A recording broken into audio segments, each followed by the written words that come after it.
It's purple time again in Saskatoon. Good afternoon.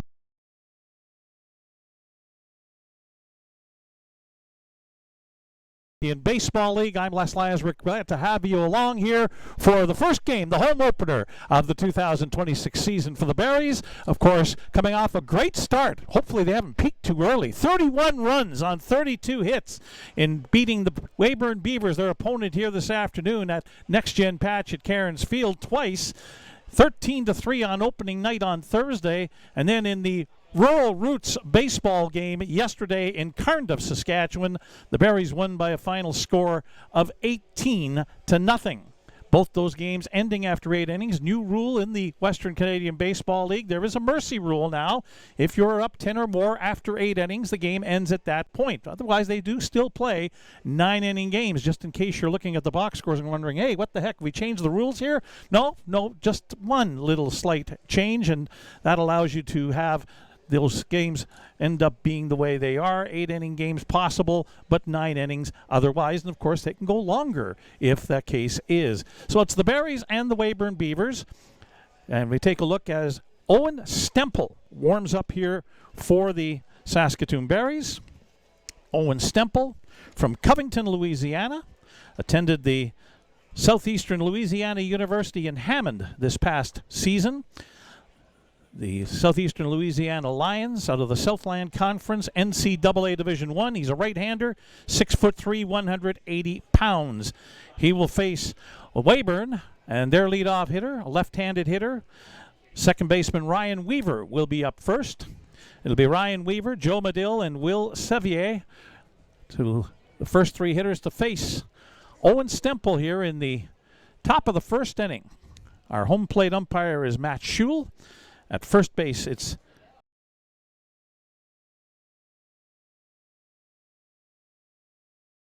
at a fastball, ball 1.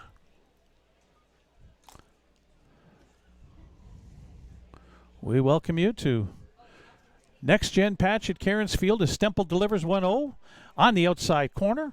Strike 1, 1-1. Stemple throws 4 different pitches, 4-seam fastball, slider, changeup.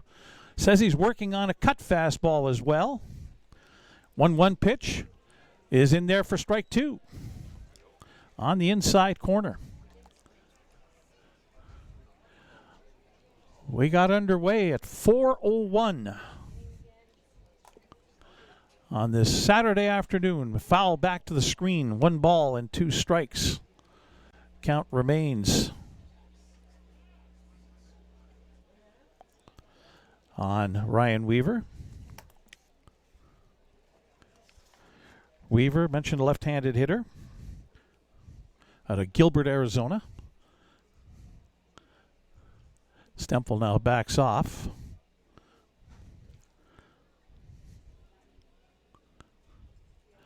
Now set and ready to go again. 1 ball, 2 strike count here on Weyburn leadoff man Ryan Weaver. Up high, just high.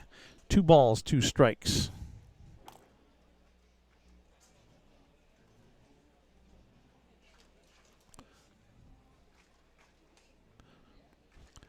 Weaver 1 for 7 in the first 2 games against the Berries. Swing and a miss, strike 3. First out of the ball game recorded by Owen Stemple. It'll bring up the left fielder, Joe Medill. He had the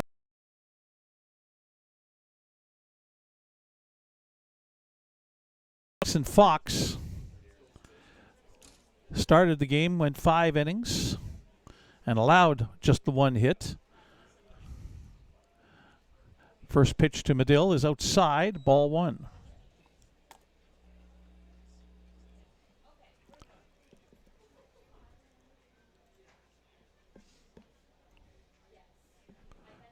Swing and a miss, strike 1 on a fastball up high in the zone.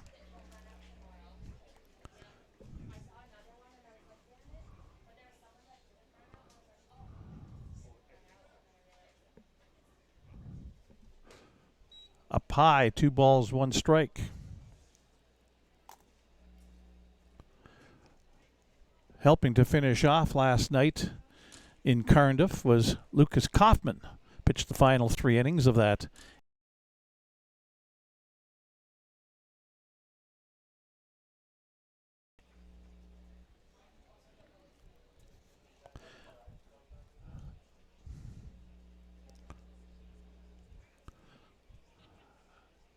Stemple rocks into the windup. 2-2 pitch. Slider down and in. A full count.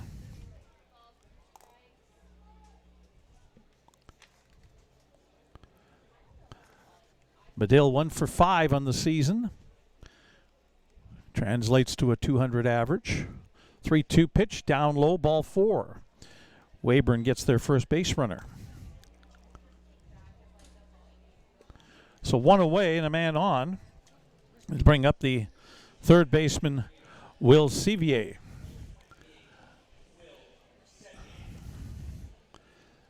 Sevier from Littleton, Colorado.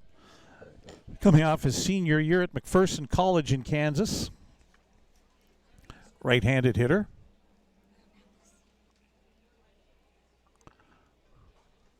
Slider outside, ball 1.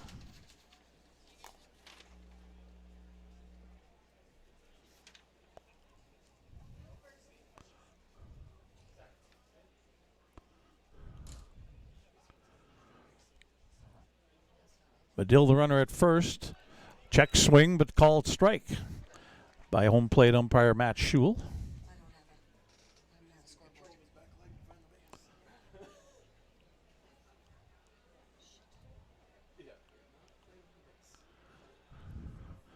Stemple glances over at first.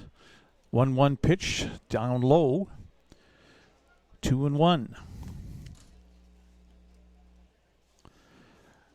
Veteran first baseman Braden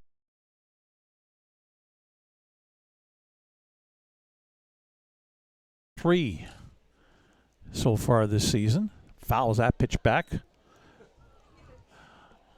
Evens the count at 2-2.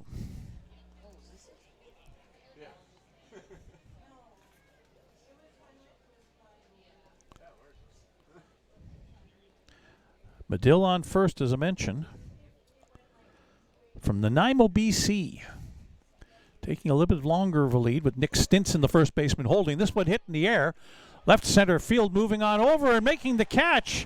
Over to his right. Nice grab in left center field by Mason Gaines of the Saskatoon Berries. So 2 away as Medill retreats back to first base.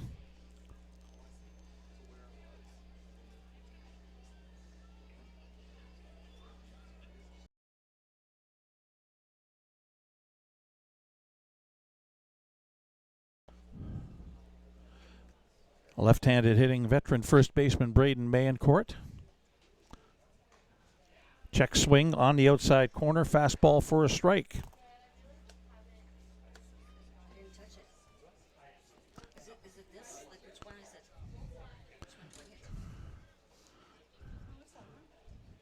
Stemple again with the runner Medill on first.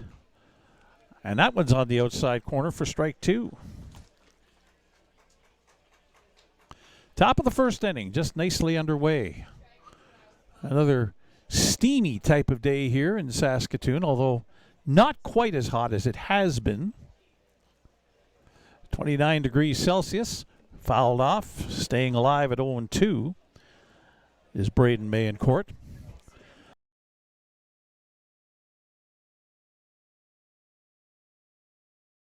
Webcast, 29 degrees Celsius, that's 84 degrees Fahrenheit. South breeze 14 kilometers per hour and mostly cloudy skies as Medill takes off on an off-speed pitch and will steal the base easily. No throw from catcher Gavin Panks. So Medill is over to second. And the count 1-2.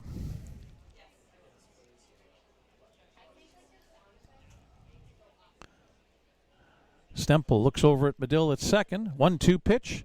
Just outside. Mayencourt able to hold off, and we have a 2-2 count.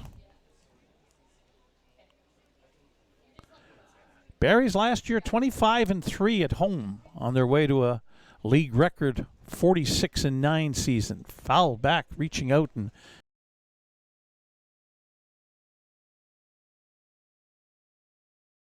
Cramp is on deck.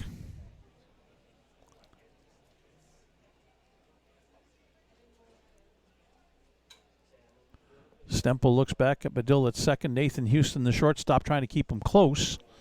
A slider stays outside. And we have a full count now on Braden Mayencourt. Left-handed hitting Mayencourt. Fouls another one back. Stays alive.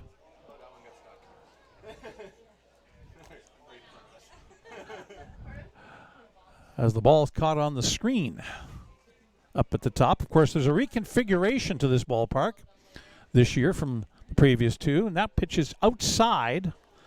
Ball four. A couple of walks here now for Owen Stemple. Runners on first and second.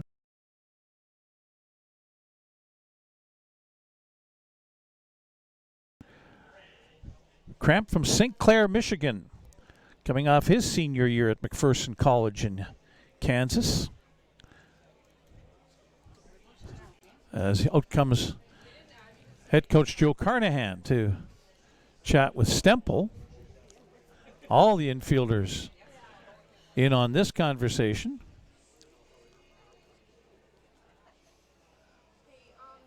When you see something along this line, you start to hope and wonder that it's not some sort of an injury. As out comes home plate umpire Matt Shuley. Well, must not be, as the meeting on the mound is over, so it was just trying to get Stemple to settle down.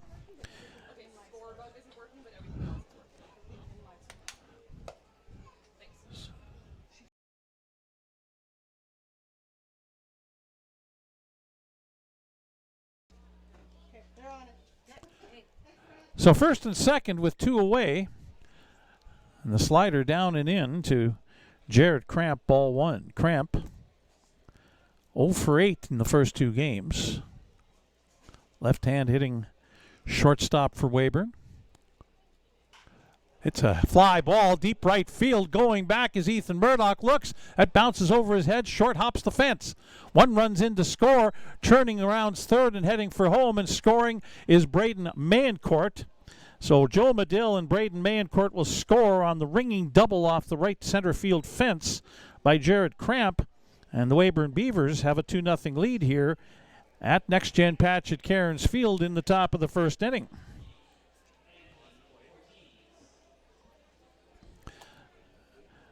Anthony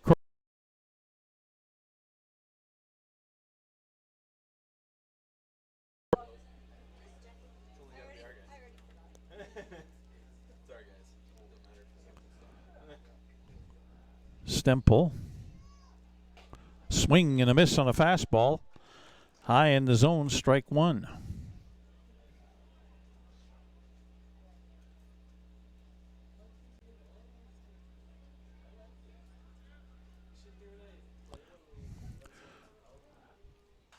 I've fouled off, and that'll be way up over towards the Bob Van Imp softball field, which is next door to the south of us.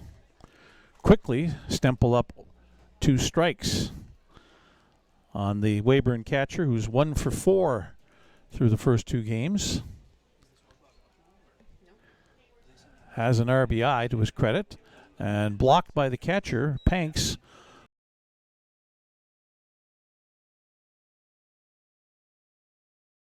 Strikes is the count on Anthony Cortese, the Weyburn catcher. Giles Salinas, the second baseman, trying to hold Mayencourt. Popped up in the air. Nathan Houston will make the catch, and that'll end the inning. But Weyburn, in the top of the first inning, scored 2 runs on 1 hit. There were no Barry's errors and 1 runner left on base. So after a half an inning in the home opener for the Saskatoon Berries, it is the Weyburn Beavers 2 and the Berries coming to the plate as you're watching Berries baseball on Flow College.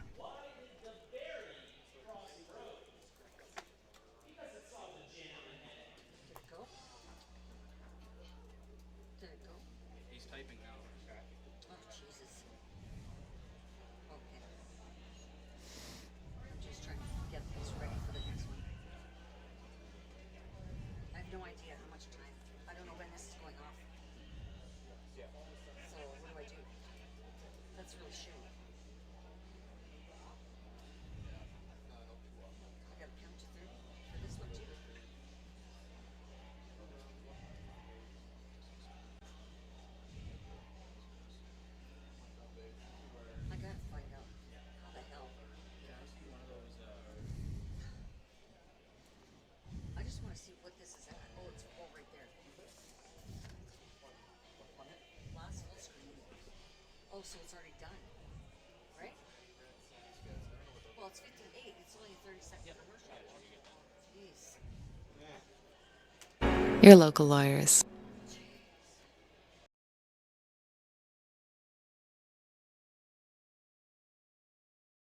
I hit it twice though. That's probably why it went to 60. And is this playing or what? How do I know? Guys, I don't see anything happening. What the heck?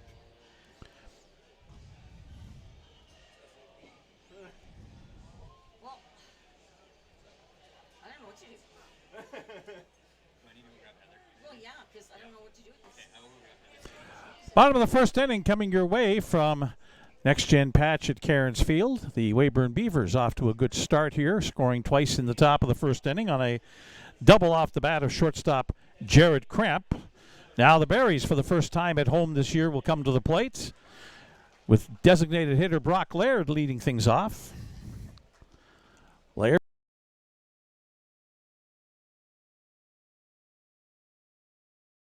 home.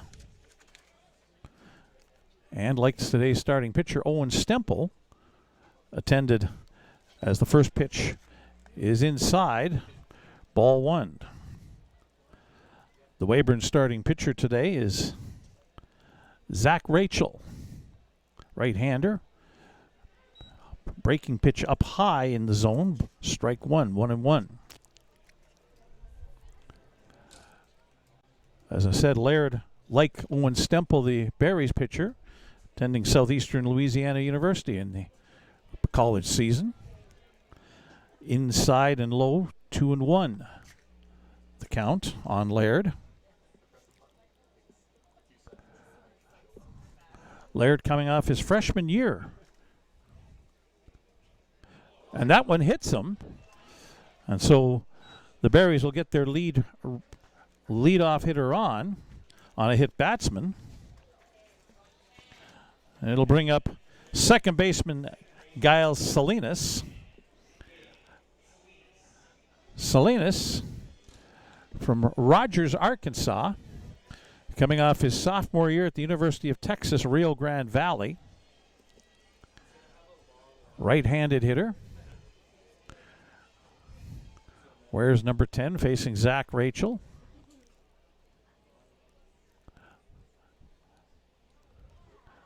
Laird at first. Leadoff man expected to have pretty good wheels on the base paths as the first pitch is down low, ball.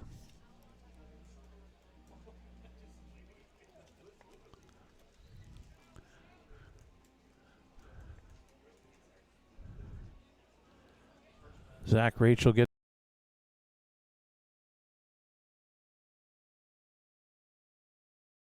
returning veteran for the Berries on deck, batting third. And a throw over to check on Laird.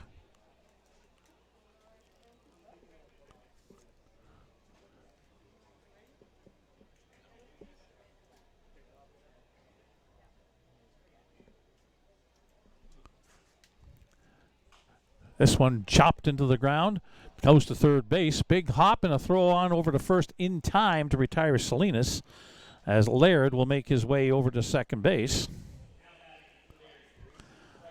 It'll bring up Ethan Murdoch from Swift Current, Saskatchewan.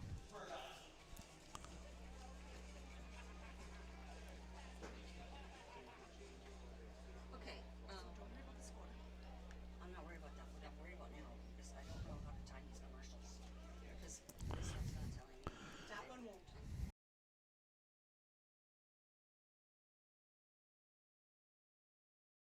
Things out back at second base. First pitch to Murdoch is in for a strike. Breaking ball to Murdoch, who's off to a hot start this year, like a lot of the Berries. I mentioned 32 hits for the team in their first two games total, 16 in each contest. 7 for 9, Murdoch, as a throw over to second base. Rachel stepping off and checking over. Easily back was Laird to the bag. Murdoch has the only home run hit by a Barries player so far in the first 2 games and has 5 runs batted in already. Big right-handed hitter, breaking pitch outside, ball 1. First base.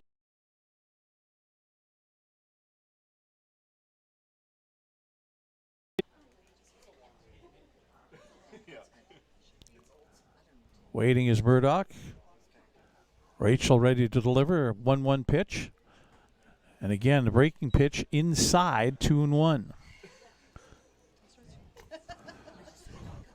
Runner on second is Brock Laird. 1 out for the Saskatoon Berries in the bottom of the first inning, trailing the Weyburn Beavers 2-0.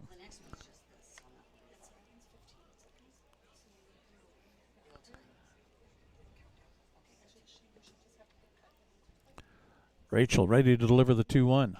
Hit on the ground. That'll get under the glove of Brandon Mainacourt at first base into right field. And now Murdoch will make his way to second as the throw comes all the way into home plate. And then a fire down to second. Murdoch in safely, but Laird held up at third. As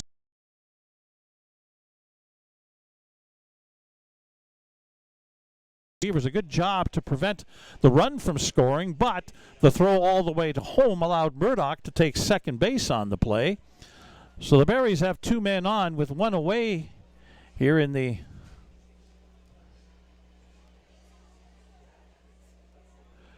bottom of the first. And left-handed hitting Nick Stinson to the plate. First baseman for the Berries, off to a good start as well. Swing and a miss at the first pitch on the outside corner, strike 1. Stinson from Kennesaw, Georgia, coming off his sophomore year at Bethel University.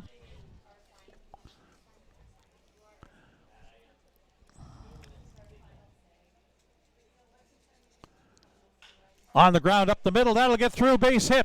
Murdoch will turn third, and he'll follow Brock Laird in and score and tie this ball game up at 2-2. A 2-run base hit for Nick Stinson. His 6th hit in 12 at-bats this season, now hitting .500, and those are RBIs 4 and 5 on the year for Stinson. Still 1 away.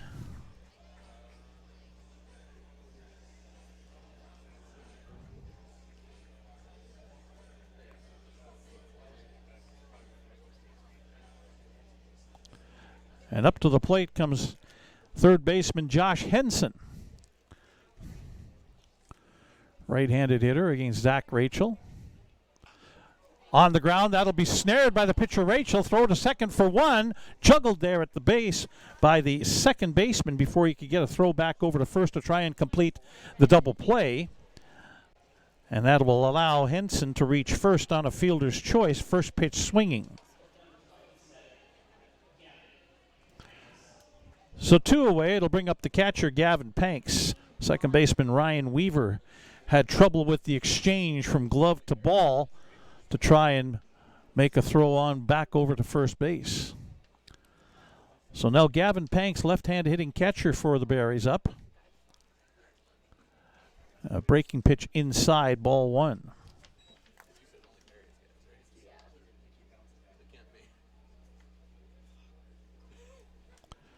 2-2 the score.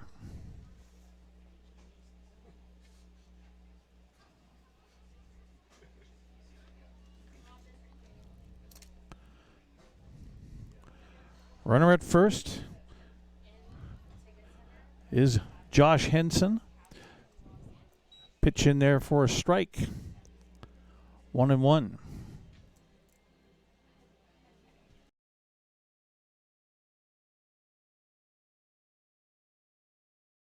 Safely.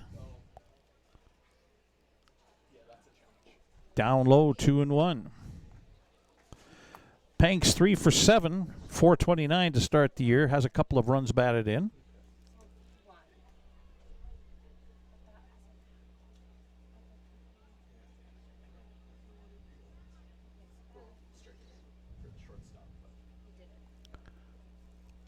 Two and 1 the count on Gavin Panks. Zach Rachel ready to deliver. Breaking ball inside. They check the third base umpire, and he gets a strike call. It's not the third base umpire. It was behind second base who made the check swing call strike. And that umpire being Riley Chainer, I should say. So 2-2 the count now.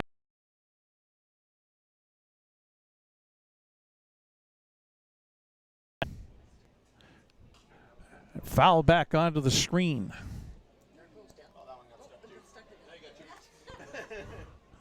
Now there's two baseballs stuck on the screen.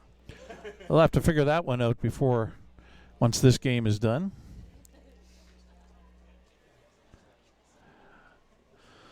Deuce is wild on the top of the scoreboard, actually all over the scoreboard. 2-2 the score, 2 balls, 2 strikes, 2 outs here. Bottom of the first. Off-speed pitch stays outside. Full count on Panks. Runner at first, Henson will be moving with this next pitch with 2 away.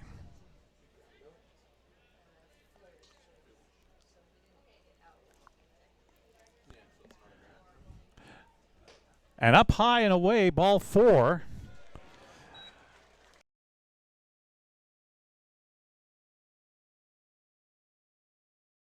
Houston, who's making his season debut with the Berries this season. Veteran of this league, Nathan Houston, from Melville, Saskatchewan,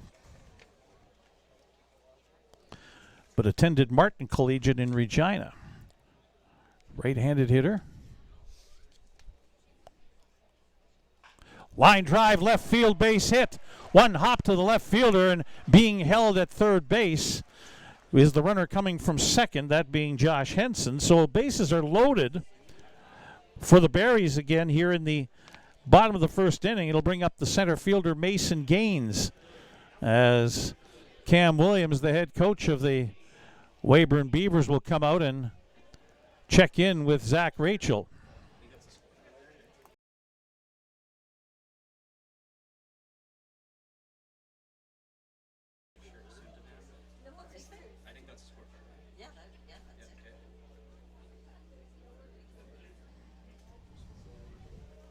So the conversation on the go here with starting pitcher Rachel and the head coach Cam Williams. And here comes home plate umpire Matt Shuley to break it up. Mason Gaines coming to the plate. 3 for 6 in the first 2 games with a couple of RBI for the Berry center fielder. Gaines, new to the team out of Lincoln, Nebraska, coming off his sophomore year at the University of Nebraska Omaha campus. College teammate of Berry's closer Tanner Hosick. Swing and a miss, foul tip, actually.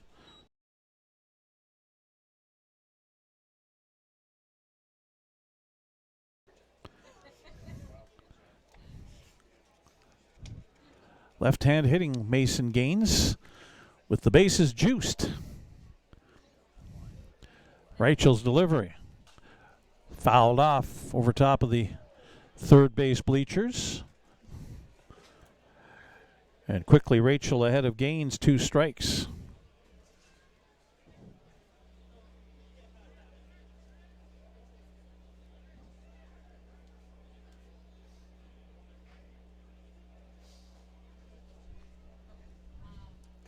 Up high on an 0-2 pitch.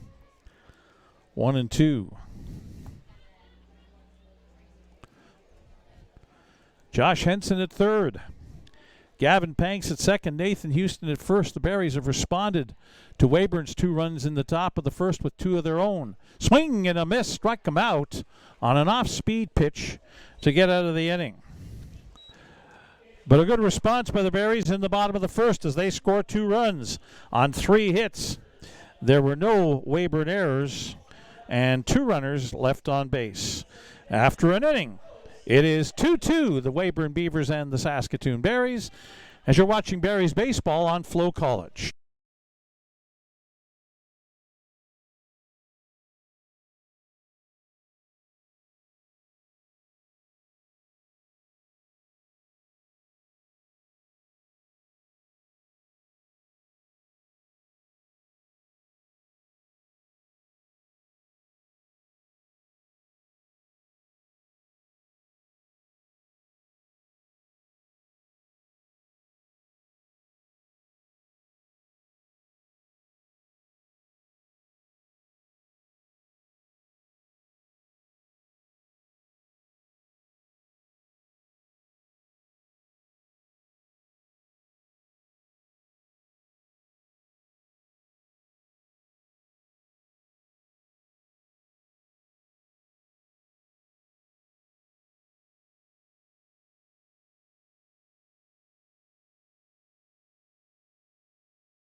Top of the second inning coming up here from Next Gen Patch at Cairns Field, the home opener for the Saskatoon Berries.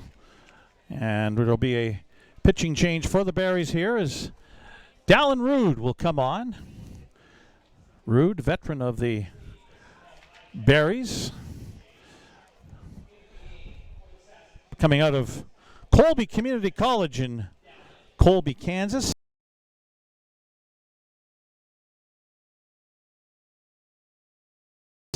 This past year, his second year with the Colby College Trojans. Rood is from Munster, Saskatchewan.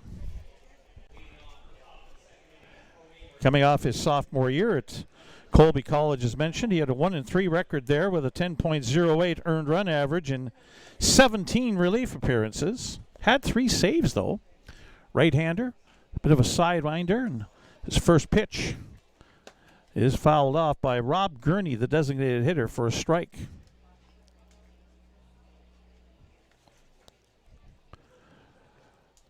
So Owen Stempel's day is done. Breaking pitch outside to Gurney, 1-1.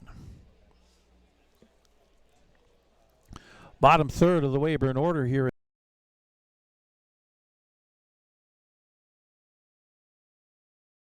Pitch down low, 2-1. And then the center fielder, Hugh Montgomery, will be up for Weyburn. Dallin Rood on to pitch here for the Berries. Slider outside, 3-1. Gurney 2 for 7 in the opening 2 games with an RBI. On the ground, 2 hopper, and it's going to go off the tip of the glove of Nathan Houston and into short left field. So Gurney will reach on an error to Houston.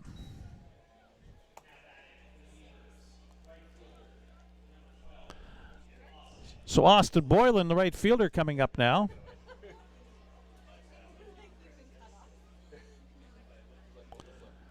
Leadoff man on.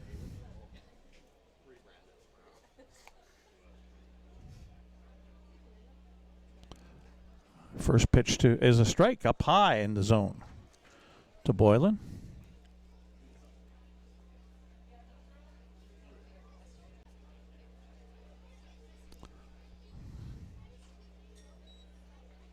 Foul back to the screen, and quickly Rood's ahead of Austin Boylan, 2 strikes. Boylan, the right fielder, 0 for 3 so far this season. Throw over to first to check on Rob Gurney.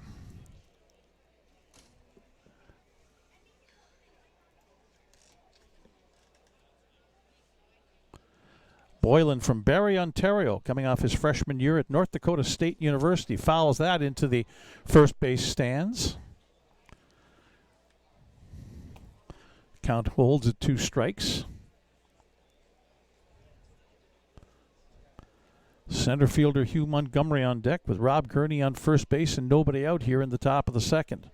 Rood's 2-strike pitch, breaking ball outside. Gavin Panks doing a good job to prevent that from getting back to the backstop. 1-2 the count.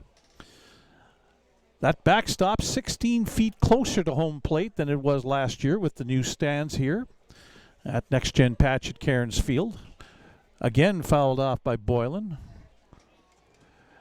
Holding on at 1-2 on the count.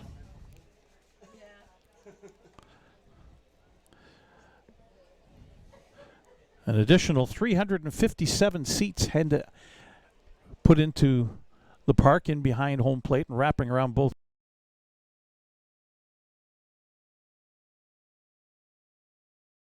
On that pitch down in the dirt.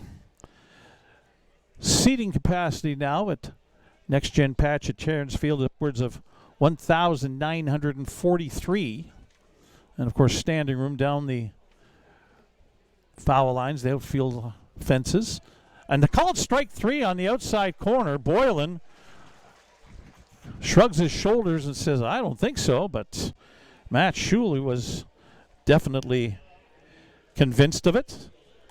And so a strikeout for the first out here in the top of the second inning brings up the center fielder, Hugh Montgomery.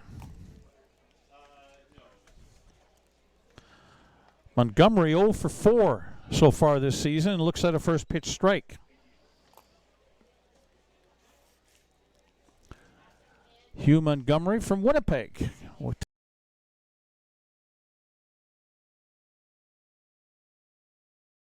Right field, Ethan Murdoch backing up a few steps will make the catch. 2 away here in the top of the second inning, and back to the top of the order for Ryan Weaver, who struck out against Owen Stemple last inning. Dallin Rood last year with the Berries made 13 appearances, 2 saves, a 3-0 record, a 3.46 earned run average. His first pitch is outside to Ryan Weaver, ball 1.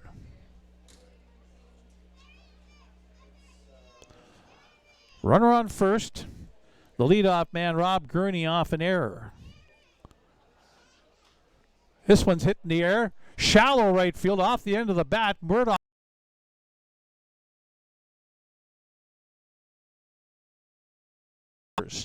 No runs, no hits. A Berries error and 1 runner left on base.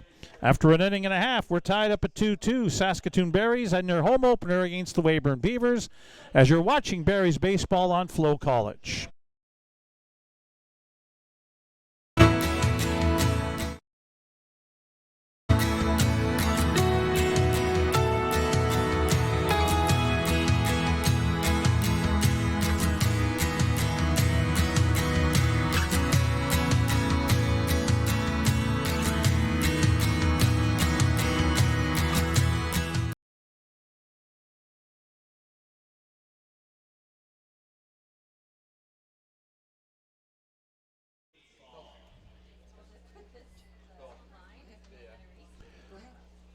Zach Rachel, we're back on.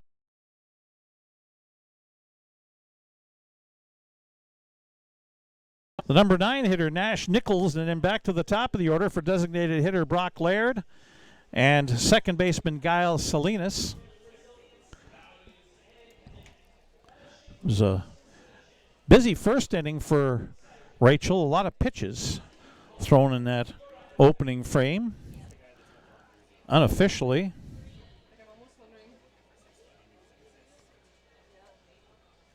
26 pitches unofficially thrown by Rachel in the first inning. Meanwhile, for Owen Stemple, I should say,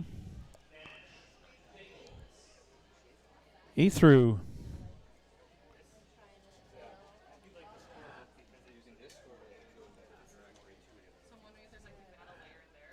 He threw 32 pitches in the opening inning. Here's Nash Nichols now. Shows bunt, bunts it off foul at home plate. Strike 1. Nichols, the left fielder for the Berries, from Waxahachie, Texas.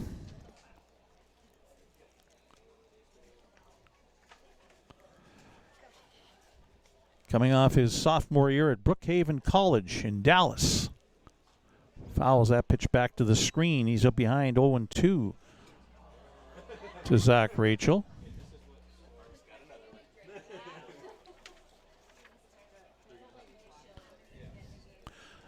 Nichols 0 for 6 to start the season, but he does have credit for an RBI in the first 2 games. Called strike 3 on the outside corner. Strikeout number 2 for Zach Rachel. It'll bring back up the leadoff man, designated hitter Brock Laird. Hit by a pitch and scored one of the 2 Berries runs in the bottom of the first inning as we're tied up at 2-2.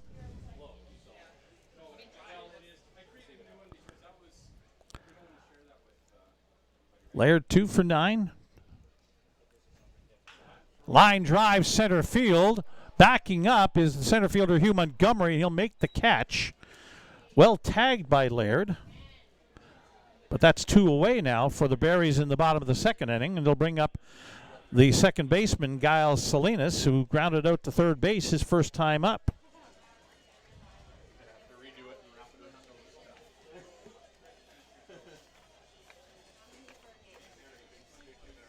Salinas, 5.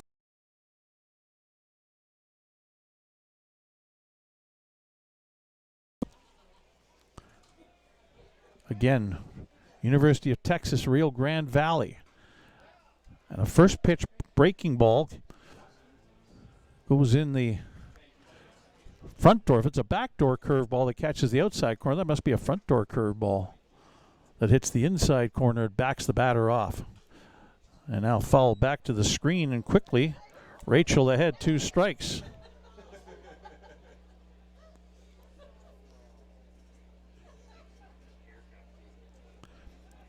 Two away, 2 strikes for the Berries here in the bottom of the second, is Zach Rachel having a good second inning here so far.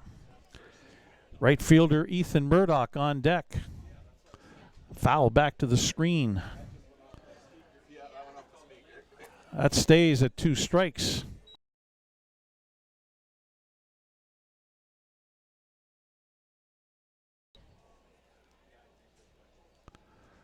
Rachel out of the full windup, ready to go. Breaking ball down low. Ball 1.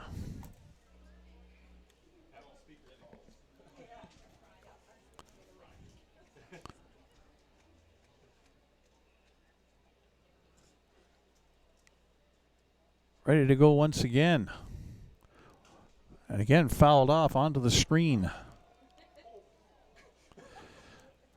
Salinas hanging in there. He's fouled a few pitches off here in this at-bat, making Rachel work a little bit.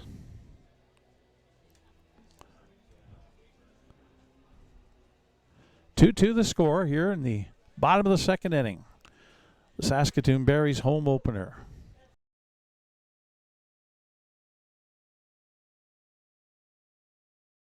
Tied.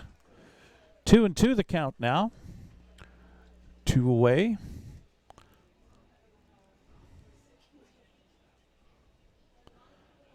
Salinas 4 for 10 in the early stages of the season. That one's lined into left field, down the line, base hit. Into the corner, Salinas turns first. He's heading to second. The ball dug out of the corner there by the Weyburn left fielder, Joe Medill, and he'll get it back to the infield, but a double with 2 outs for Giles Salinas.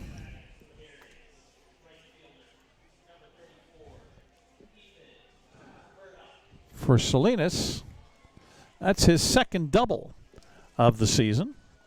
It'll bring up Ethan Murdoch, who singled and scored last inning.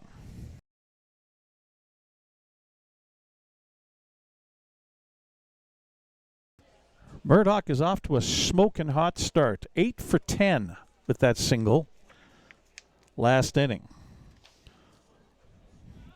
Last year with the Berries, he hit .325 with 10 home runs and 53 runs batted in.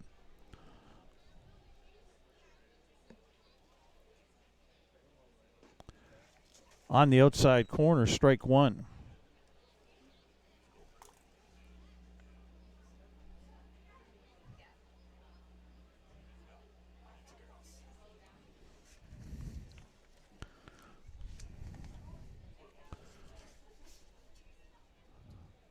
Looking back at second, Rachel with the pitch. Again on the outside corner, 2 strikes.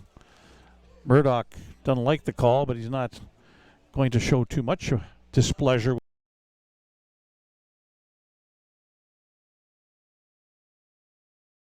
Murdoch coming off his senior year at Marshall University.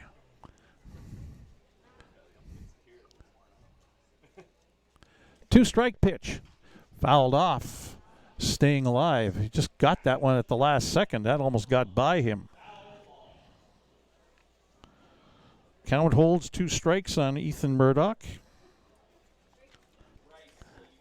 Marshall University in Huntington, West Virginia. Movie made about its football program many, many years ago. Of course, a disaster type of movie. As a swing and a miss, foul tip actually, held by the catcher, and that's strike 3. 2 strikeouts in the inning for Zach Rachel, 3 of them in the ball game. He holds the Berries without a run in the bottom of the second. They did 1 hit.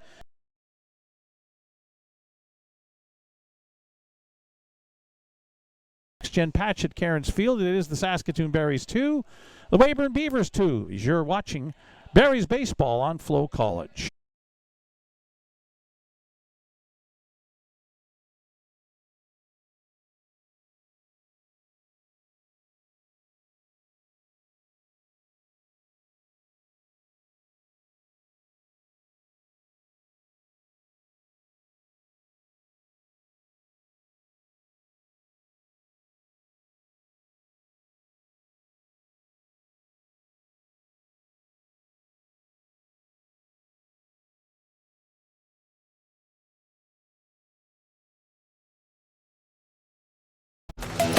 The live sports experience is changing. Teams and facilities are under pressure to provide online and in-venue entertainment. IKS Live has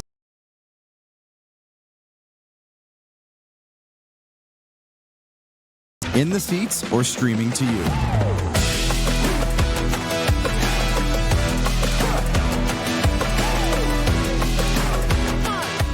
IKS Live continues to bring you the best seat in the house.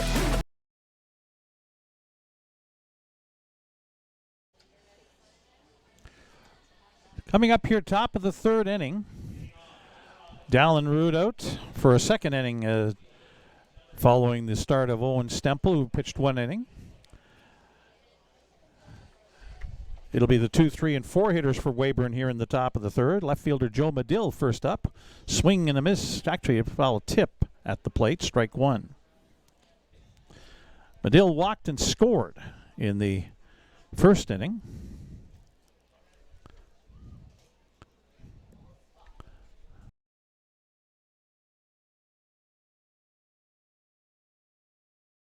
Ball, 1-1.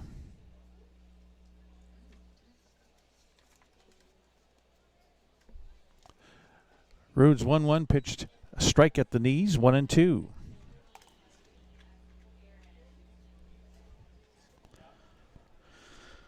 Medill coming off his freshman year at Cochise College in Arizona. 1-2 pitch. High fly ball down the right field line, twisting, and it's a home run. First base umpire down the line watching that says that cleared over top of the right field foul pole. And so Joe Medill hits a home run to give Weyburn a 3-2 lead here in the top of the 3rd inning. That one was hooking and just got over top.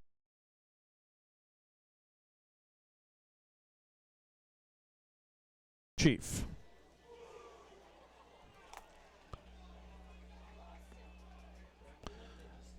Second hit of the day for the Beavers, and they're up 3-2 as first pitch ball to Will Sevier, the 3rd baseman for Weyburn. Fouled back to the screen, 1-1.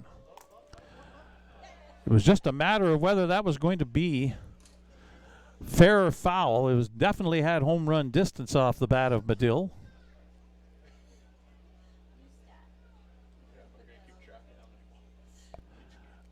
One pitch, line drive, and that one is foul, just foul down the 3rd base line. 1 ball, 2 strikes on Sevier, who flew out to center field.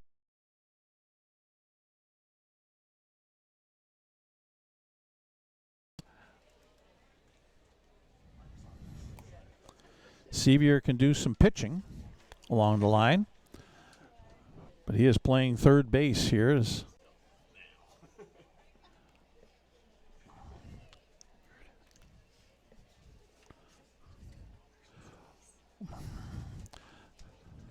Inside 2-2.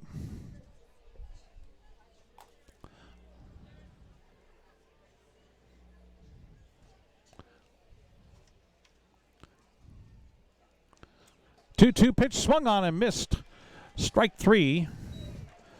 Second strikeout for Dallin Rude. One away here in the top of the third inning. We'll bring up the first baseman, Braden Mayencourt, who walked his first time up. That was a 9-pitch at bat.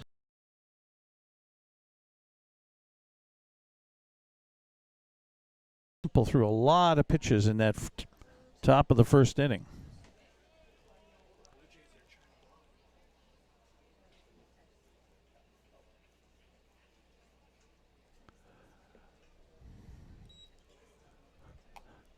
Strike on Mayencourt. One strike pitch fouled.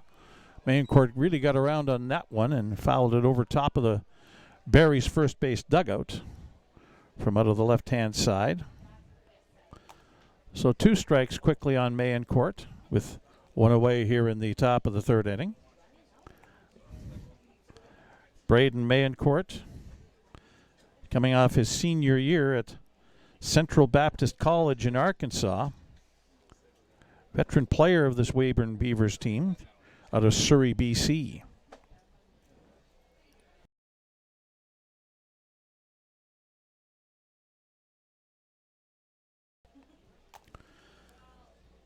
Mayencourt has a good eye. He showed that in the first inning. Was able to foul off plenty of Owen Stemple pitches. 1-2 pitch on the ground. Backhanded at third. Nicely done. Now the long throw across the diamond. And out! A massive stretch by Nick Stinson to short hop that. Mayencourt thought for sure he was safe. But a great play at both ends by the Berries. Third baseman Josh Henson diving to his right to spear the ball backhanded, throws it across the diamond, and short hop by Nick Stinson, the first baseman. Mayencourt thought he was there safely, but Phil McGee, the crew chief, working first base umpire, makes the emphatic out call as the first pitch now to Jared Cramp is fouled off for strike 1. 2 away here in the top of the third inning as that pitch outside, 1-1.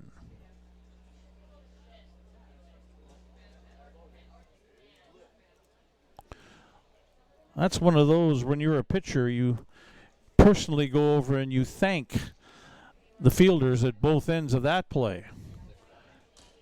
Inside to Cramp, who accounted for the first 2 Weyburn runs. That one's down low. Ball 3, 3-1.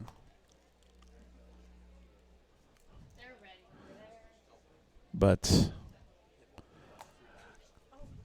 Cramp with a 2-run double in the first inning. Fouls this back into the screen and a full count. We're collecting baseballs in the screen.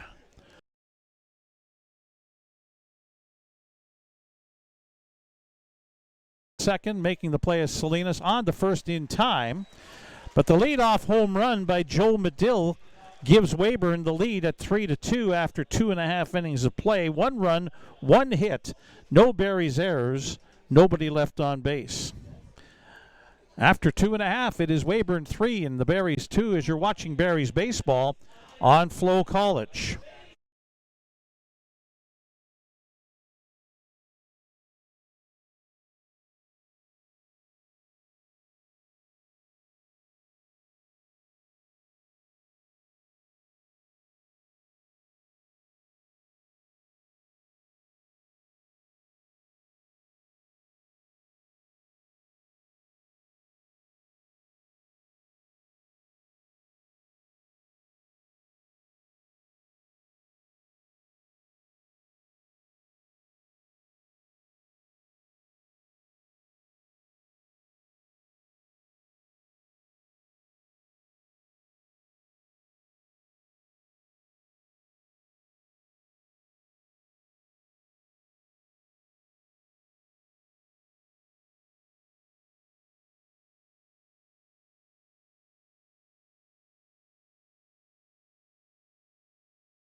Next gen patch at Cairns Field. As the Berries, trailing 3-2, will send up the middle third of their order. First baseman Nick Stinson, third baseman Josh Henson, and catcher Gavin Panks to face Zach Rachel. Starting pitcher for Weyburn.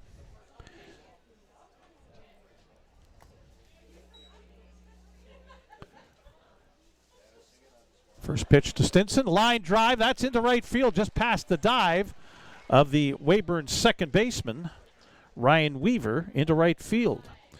So Stinson's 2 for 2. Single.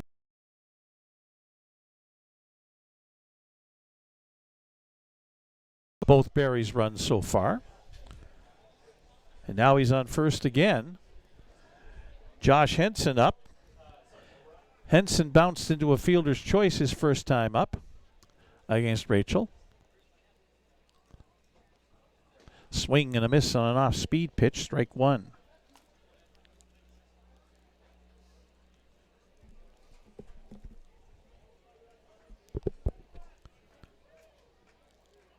Henson with 3 runs batted in already this season. Here's a throw over to first from Rachel, and back safely is Nick Stinson.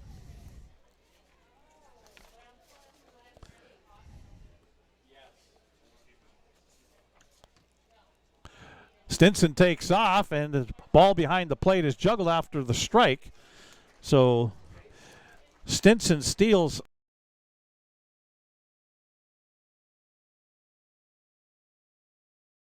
Make the transfer from glove to ball to throw it to second base to try and catch him. Henson, meanwhile, is behind 0-2 in the count.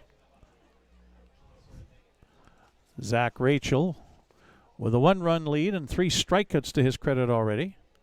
Now they'll look back to second. Nobody was there covering. And the good news for Zach Rachel is you don't get called for a balk ball when you don't throw the ball to second or third. All you have to make sure is that you actually step off the rubber. 2-strike pitch up high. Stinson with a big secondary lead and bluffed back to the bag by Cortese. Catcher Gavin Panks on deck.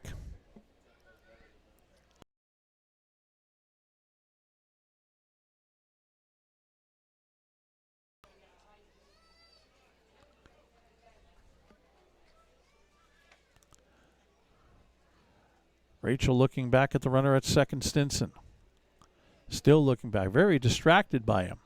Another look back. Finally delivers on the ground towards third, fielded, and the throw on over to first in time, but Stinson will advance to third base. Good play by the third baseman, Will Sevier.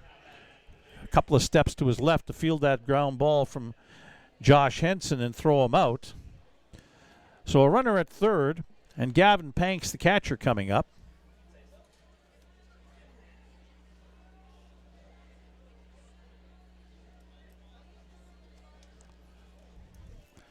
Panks walked his first time up in the first inning.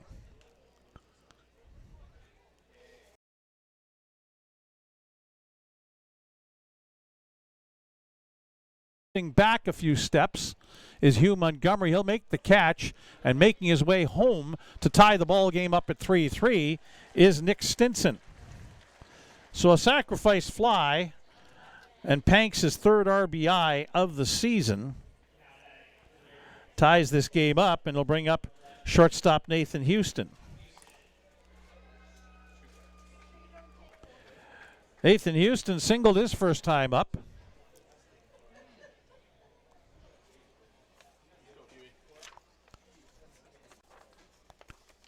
Rachel's first pitch, foul ball up over top of the screen and out of play. Strike one.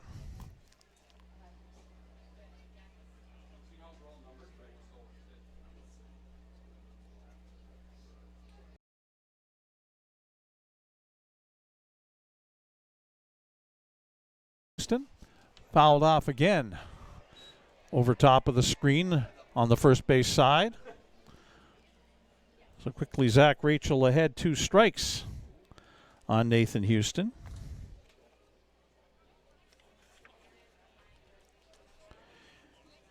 Houston attended Louisiana Tech University in Conference USA this past collegiate season, but was injured, he told me. Only got 15 at-bats in 11 games there. Another foul off down the right field side. Houston, a veteran of this league, playing in his 3rd season. Last year with the Berries, played in 49 games, had 3 home runs, 38 RBI, and stole 18 bases. 0-2 pitch, hit in the air, a little looper down into right field, coming on, and making the catch. Good job by the right fielder, Austin Boylan, to run that down for the 3rd out in the bottom of the 3rd inning. But the Berries do score a run on a hit. There were no Weyburn errors and nobody left on base. So after 3 complete, it is tied up at 3-3. As you're watching Berries baseball on Flow College.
Back for the top of the 4th inning here at Next Gen Patch at Cairns Field. The Saskatoon Berries home opener tied up with the Weyburn Beavers at 3-3.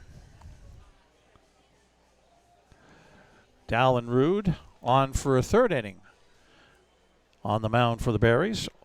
Owen Stempel start.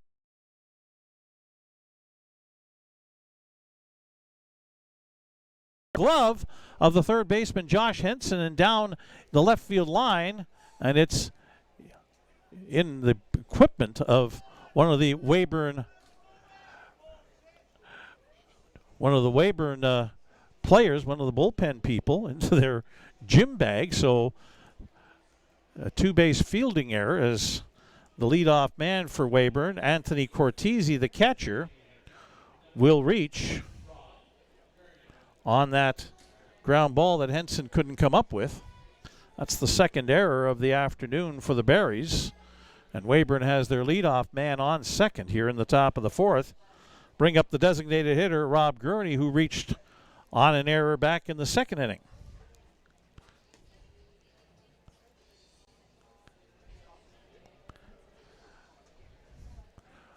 Cortese, the catcher, at second with nobody out. Rude's first pitch hit in the air by Gurney, left center field. This one's going to split the outfielders and get down and go off the top of the fence on a hop. In to score is Cortese, and Gurney is into second with a RBI double, his 2nd run batted in of the year, and Weyburn goes back into the lead by a score of 4-3. It'll bring up Austin Boylan, the right fielder, who struck out his first time up.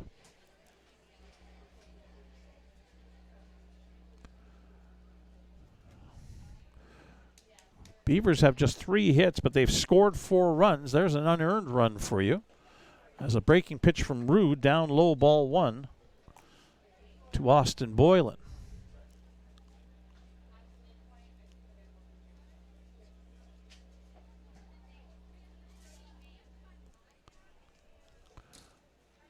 Rude's pitch, again a breaking pitch, and it gets away from the catcher Panks, just in behind him. The throw down to third, but in safely is Gurney on what would be possibly a passed ball, I would say, more so than a wild pitch. As Panks looked like he had it, but it slipped on in behind him. So Gurney to third. And Weyburn in position to score another run and go up by a couple here in the top of the fourth inning. Rude's pitch, a fastball in there for a strike, 1-1. 2-1, I should say.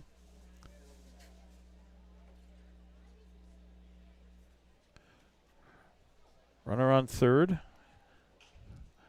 And that one's fouled off. Count even at 2-2. Center fielder Hugh Montgomery is on deck for Weyburn.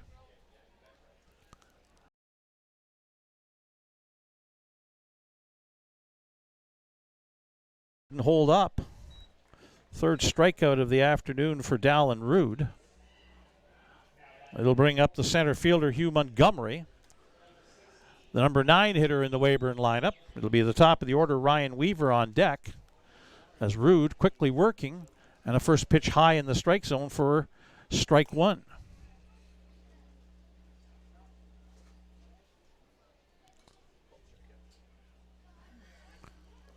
Breaking pitch down and away, ball one.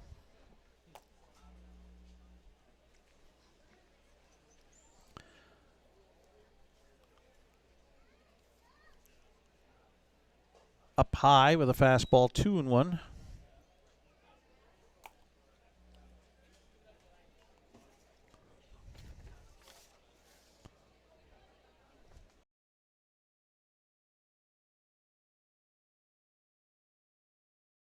But the runner will score as the Berries were playing the infield back.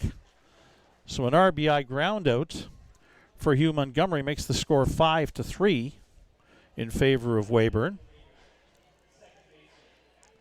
But there is now 2 away as it's back to the top of the order.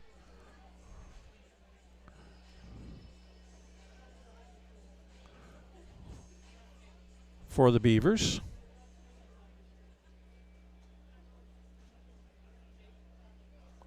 Swing and a miss by Ryan Weaver. Strike one.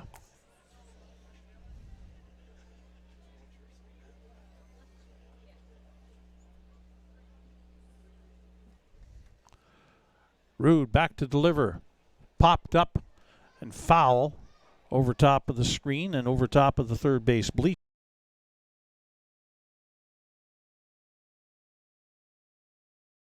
Down the right field line in the Barry's bullpen. Colin Plain is warming up. Outside, ball one. That one was close. Home plate umpire Matt Shuley took a long look at that one. So did Ryan Weaver, the batter, and decided to leave it. Now he hits one hopper to Stinson, the first baseman. He'll touch the bag himself, and that will retire the side. But Weyburn does have a couple of more runs here to add in the top of the fourth. Score twice on one hit, one Barry's error, and nobody left on base. After 3.5 innings here at Next Gen Patch at Cairns Field, it is the Weyburn Beavers 5 and the Saskatoon Berries 3 as you're watching Berries baseball on Flow College.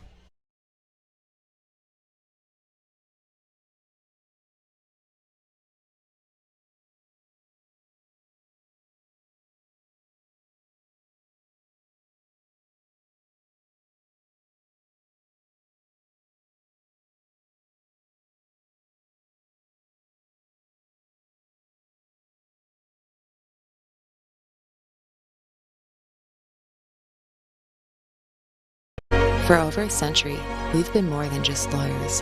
We're your neighbors, your friends, and your strongest advocates. With 15 locations across the prairies, we're everywhere you are. Stringham, your local lawyers. For over a century, we've been more than just lawyers.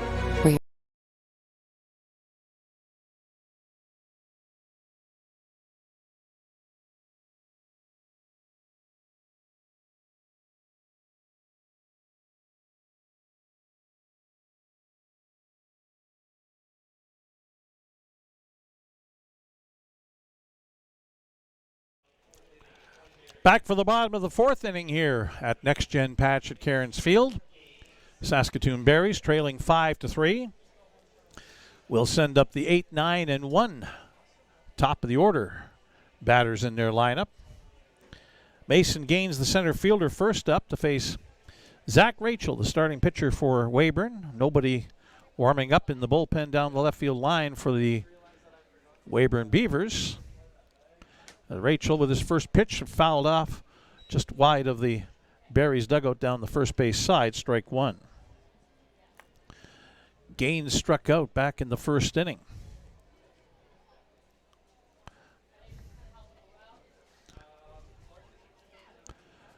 Zach Rachel's one strike pitch, swing and a miss. Strike two. Gaines at the University of Nebraska at Omaha campus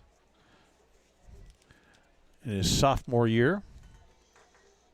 14 runs batted in. There's a line drive opposite field, but it will be caught as that hung up in the air and allowed the left fielder Joe Medill to come across and make the catch. So one away for the Berries here in the bottom of the fourth inning, and it'll be left fielder Nash Nichols. Struck out his first time up.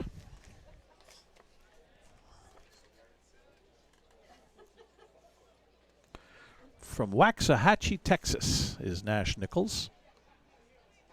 Breaking ball in for a strike.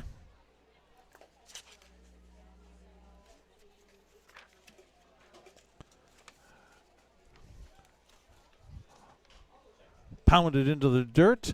Taken at third, long throw across the diamond. Good job, Mayencourt, to stay with it on the hop. And a good play by the third baseman as well by the Weyburn Beavers. Will Sevier to field that right on the foul line in front of the bag at third. And with his momentum carrying him towards the backstop, he was able to throw cross body, a little something on it, and get Nichols at first. So there's two away quickly for the Berries here in the bottom of the fourth inning. It'll bring up the top of the order and designated hitter Brock Laird, who's 1 for 2. Actually, sorry, 0 for 1. He scored a run after being hit by a pitch back in the first inning. And looks at a first pitch strike from Zach Rachel, who's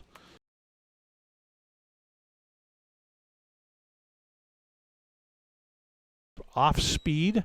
Laird looks at it and agrees with home plate umpire Matt Shuley that it was not a strike. 1-1 the count.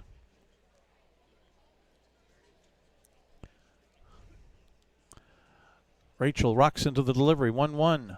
Outside, 2-1. Not outside by much with that fastball.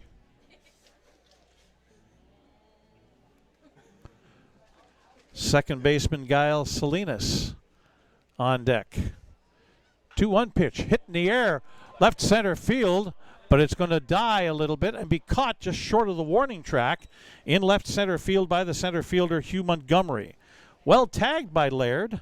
That's twice he's done that to center field, only to be denied by Hugh Montgomery. And for the first time in the ball game today, we have a 3-up, 3-down inning.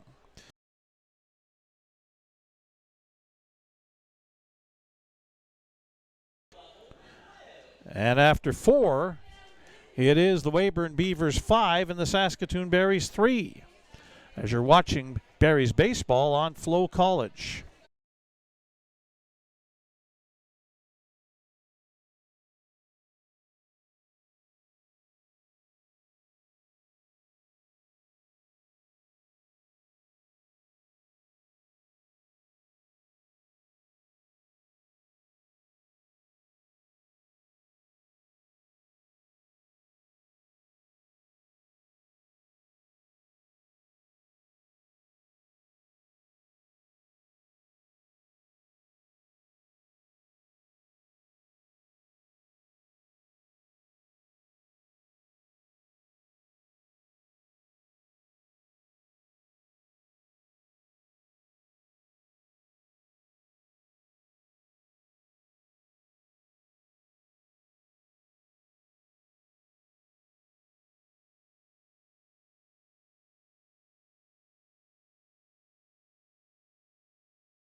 The fifth inning now. We have a new pitcher for the Saskatoon Berries. It'll be Colin Plain coming on.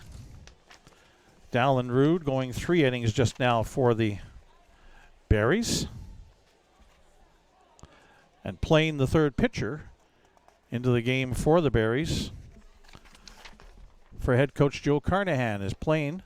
First pitch is outside, ball 1 to Joe Medill, who's had a very good outing so far here today on behalf of Weyburn, their left fielder. Swing and a miss on that overhand curveball, 1-1.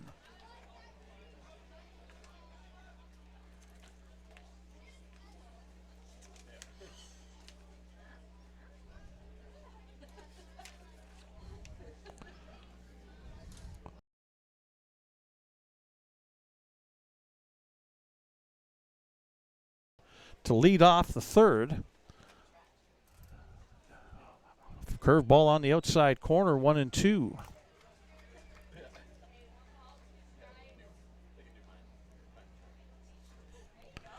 Medill, Will Sevier, and Braden Mayencourt, the 2, 3, and 4 hitters for Weyburn here in the top of the fifth inning. That pitch up high, a fastball, 2-2.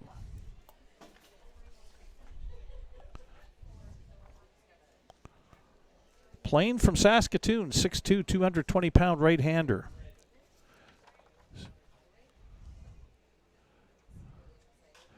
Hit in the air, down the left field side, coming over towards the foul line and making the catch just in fair territory is Nash Nichols for the first out.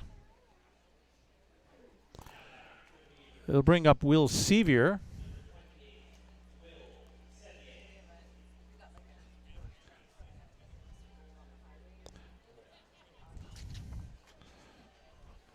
Sevier, 0 for 2, flew out to center in the first inning, struck out in the third against Dallin Rood.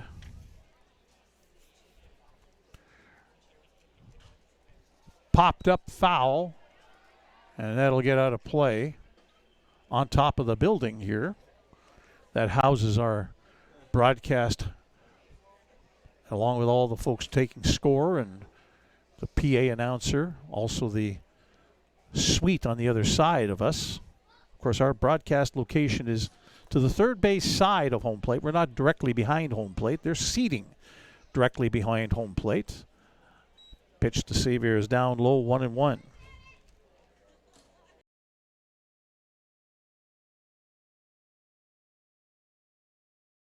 Top of the fifth inning, Weyburn with a 5-3 lead, and Beavers back up at the plate. Foul back, strike 2 on Will Sevier.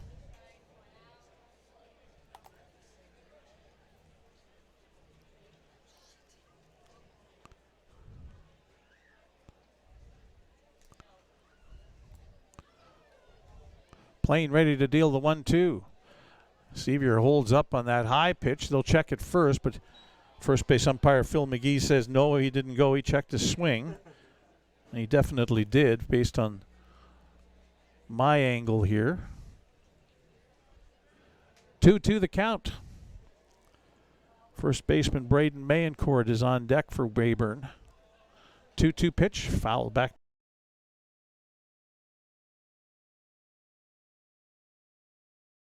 3 innings, allowed 2 hits, gave up 3 runs, 2 of them earned, struck out 3, didn't walk anybody, and threw 49 pitches unofficially.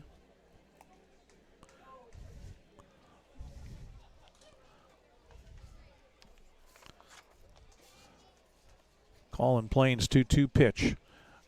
Breaking ball, going to be off the glove of Nathan Houston. It was a slow roller by Sevier. Don't know if he would have gotten him at first, but they're going to call that an error anyway. Second of the game for Houston at shortstop. And third of the day against the Berries. Weyburn has not committed an error as of yet. So a runner at first with 1 away in the third baseman Will Sevier. And it'll be first baseman Braden Mayencourt First pitch swinging, fouls it up. And this will be out of play just beyond the third base bleachers for 1 strike. Mayencourt 0 for 1. Walked and scored in the first inning. Grounded out to the third baseman. Josh Henson back in the third on a gold star type of play. Now a line drive into right field. And Ethan Murdoch comes on a few steps to make sure he makes the catch for out number 2. Seviers holds his ground at first base. 2 away. And it'll bring up Jared Cramp, who has one of the big hits of the day, a double in the first inning that drove in 2 runs. He's 1 for 2. Cramp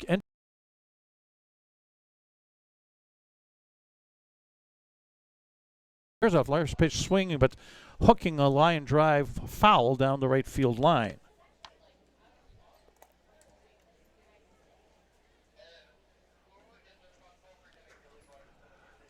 So 1 strike is the count on Jared Cramp,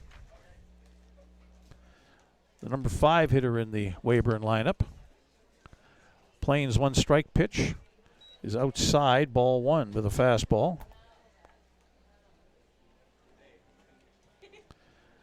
Anthony Cortese, the catcher, on deck.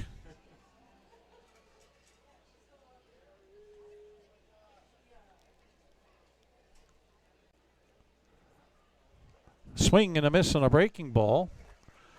1 ball and 2 strikes now the count on Cramp.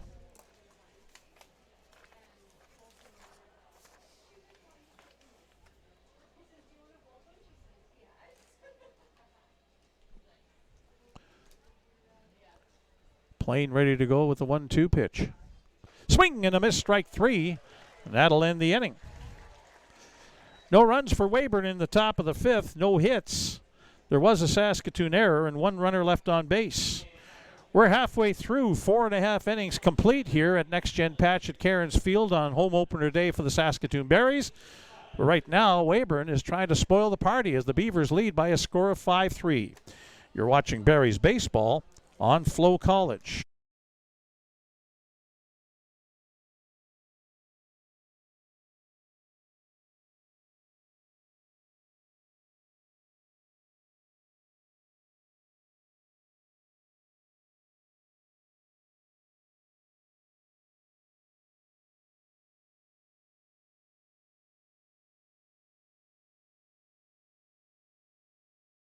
Neighbors, your friends, and your strongest advocates. With 15 locations across the prairies, we're everywhere you are. Stringham, your local lawyers.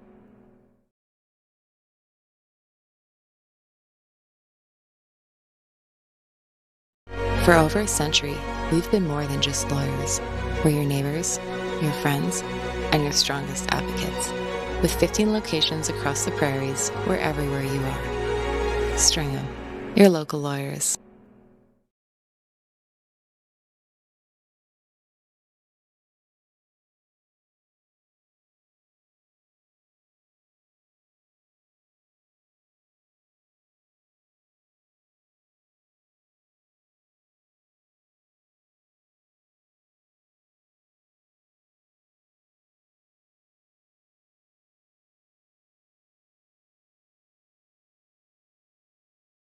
Cairns Field. Saskatoon Berries will send up their 2, 3, and 4 hitters to face Weyburn starter Zach Rachel, who's thrown 58 pitches unofficially through 4 innings, but only 18 in total in the last 2. And yet we are starting to see action now down the left field line in the Weyburn bullpen. A right-hander throwing. That looks like number 19. Meanwhile, Salinas' first pitch swinging, a little floating one hopper.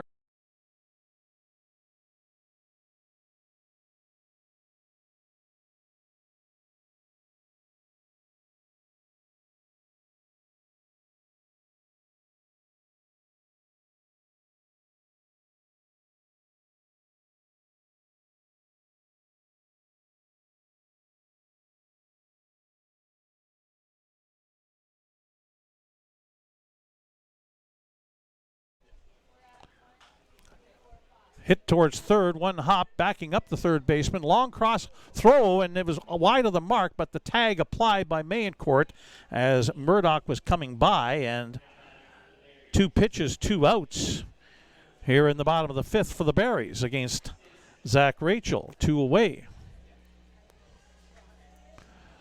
So now it'll be the cleanup hitter for the Berries, first baseman Nick Stinson, who's 2 for 2. Couple of singles, scored a run, has a stolen base to his credit, also drove in 2 runs back in the first inning, and the first pitch line drive into right center field.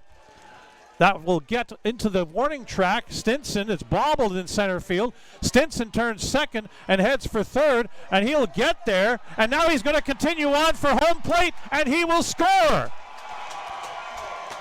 Nick Stinson scores all the way on that double into left center field. The throw from center field missed the cutoff man, and nobody was able to back it up until the ball was into foul territory up the third baseline. And Stinson didn't stop until he scores and makes it 5-4. So that's a double. And then the error on the throw by the center fielder allows Stinson to come all the way in to score and make it 5-4. But that got the crowd going here at Next Gen Patch at Cairns Field, as that's the first error of the day by Weyburn. The Berries' 6th hit of the day, and their 4th run. Stinson has 3 of the 6 hits.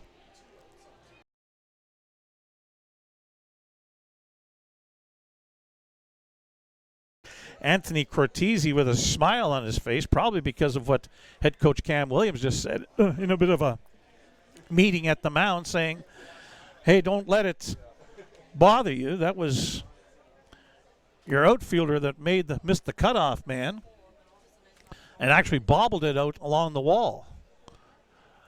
First pitch to Josh Henson is a strike. Henson with a couple of ground ball outs.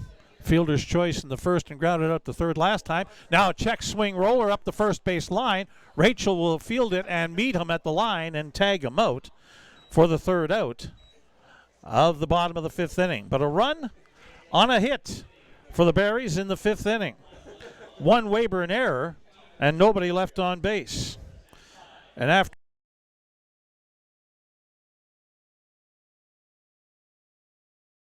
watching Berries baseball on Flow College.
Top of the 6th inning here at Next Gen Patch at Cairns Field. Colin Plain back out for the Berries to pitch, trailing 5-4. Another warm day here in Saskatchewan, central Saskatchewan, 30 degrees Celsius, 86 Fahrenheit. Wind out of the south-southeast, 27, gusting to 39 kilometers per hour. As Plain's first pitch, a breaking ball, low and away.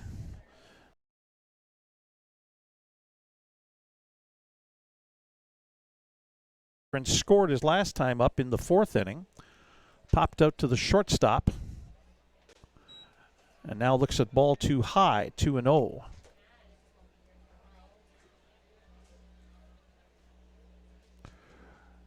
Top of the 6th inning. 5-4 Weyburn with the lead. Playing up high again, ball 3, 3-0. Cortese to be followed by the designated hitter Rob Gurney and the right fielder Austin Boylan. Here in the top of the 6th for the Beavers. And the 3-0 pitch taken all the way for a strike.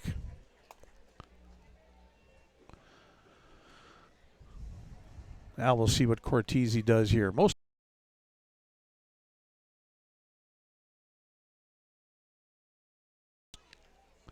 Here's the 3-1 pitch. And this is up the third base line and foul. It just went wide of the bag at third base. That makes the count full at 3-2.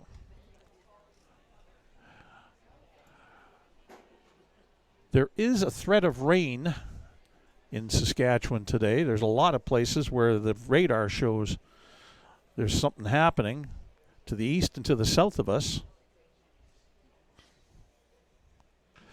Now a little looper. This will fall into left field for a base hit for Cortese. And he'll reach first on that little flare into left. It'll bring up designated hitter Rob Gurney.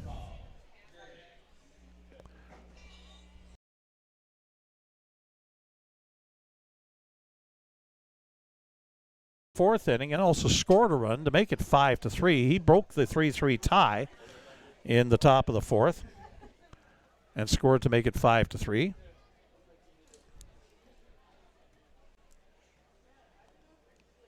First pitch from Plain is a breaking ball down low, ball 1. Gurney reached on an error in the 2nd inning. He's officially 1 for 2 in the game. Right-handed hitter. And a veteran of this team. This one's hit in the air. Right field, Burdock going back, now stops and comes in a couple of strides. Makes the catch. First out of the top of the 6th inning. Brings up the right fielder Austin Boylan, who's 0 for 2 today.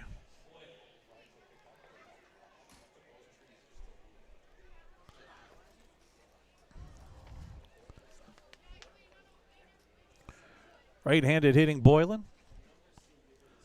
Plains first pitch foul back to the screen, strike 1.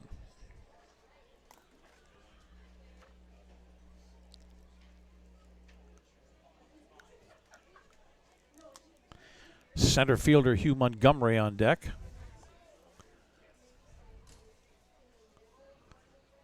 Colin Plain on for his 2nd inning. Breaking pitch outside.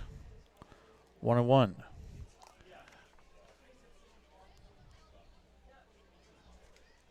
Down the right field line in the Berries bullpen, Clay Mixon, returning for a 2nd season in Saskatoon, is warming up. Wouldn't be surprised to see him next inning. Breaking pitch in on the inside corner, 1-2 on Austin Boylan.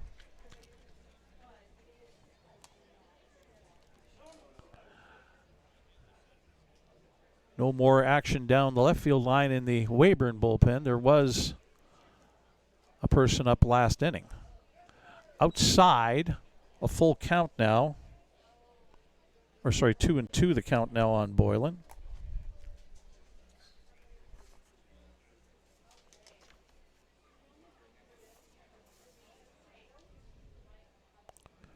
Owen Mayencourt was up throwing before for Weyburn in the bullpen, but has stopped.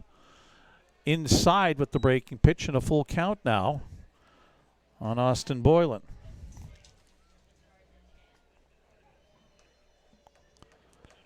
One away, a man on.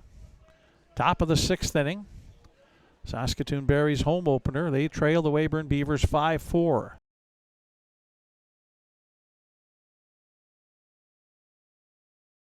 Center field, that would fall in for a base hit. in front of the Barries center fielder Mason Gaines. And now there's 2 men on with 1 out. And center fielder Hugh Montgomery coming to the plate.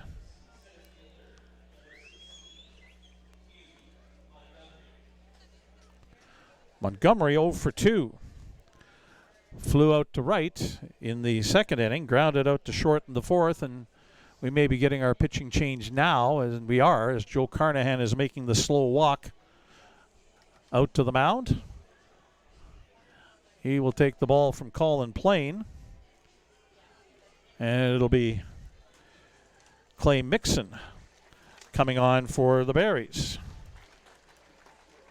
4th pitcher of the game coming in for Saskatoon. Owen Stemple started, lasted an inning. Dallin Rood pitched 3 innings. And now Plain with an inning and a third to his credit. Gave up a couple of hits. Still on the hook for the 2 runners on base. Struck out 1. Didn't walk anybody.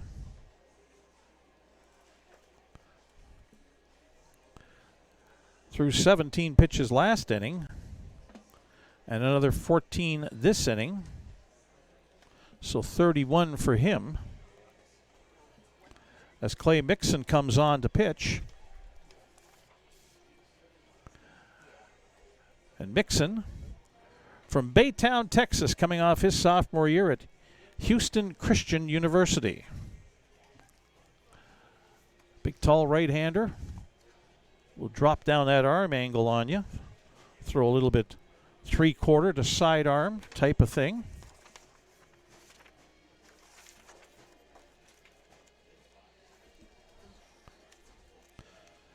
"6'2" is Clay Mixon. And 220 pounds. Played for the Brookhaven College Bears this past season.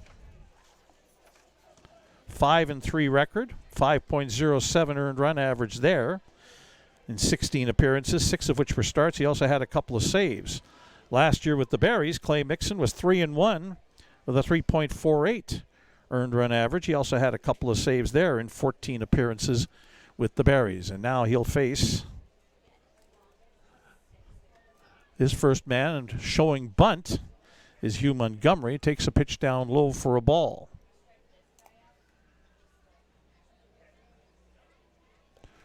Runners on first and second with 1 away. Anthony Cortese at second. Swing and a miss on a breaking pitch. 1-1. After Montgomery, it's the top of the order for Weyburn. Ryan Weaver, the second baseman, who's on deck. Mixon checks the runners. This one hit high in the air, fielded by the third baseman Henson to second for 1. Back to first, but not in time to complete the double play. Cortese on to third. Montgomery reaches on the fielder's choice, and Boylan is erased by the throw by the third baseman Josh Henson to the second baseman Giles Salinas. So it's first and third now with 2 away. And the top of the order for Weyburn.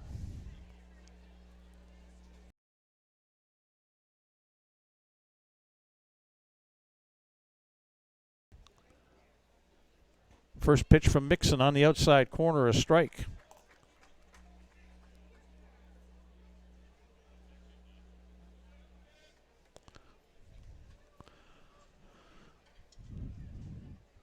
One strike pitch. Took something off of that changeup. Outside, ball 1, 1-1.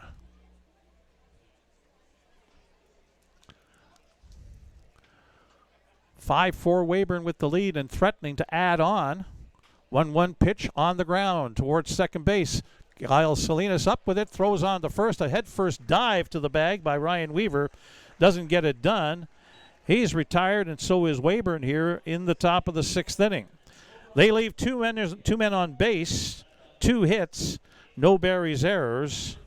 And after 5.5 innings, it is still Weyburn 5 and Saskatoon 4. As you're watching Barries baseball on Flow College.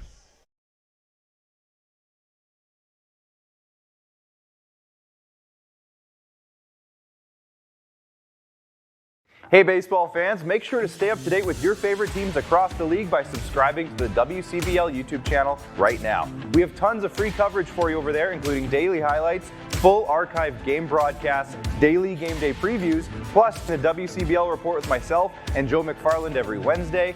It's all in one spot, the WCBL YouTube channel. Subscribe today.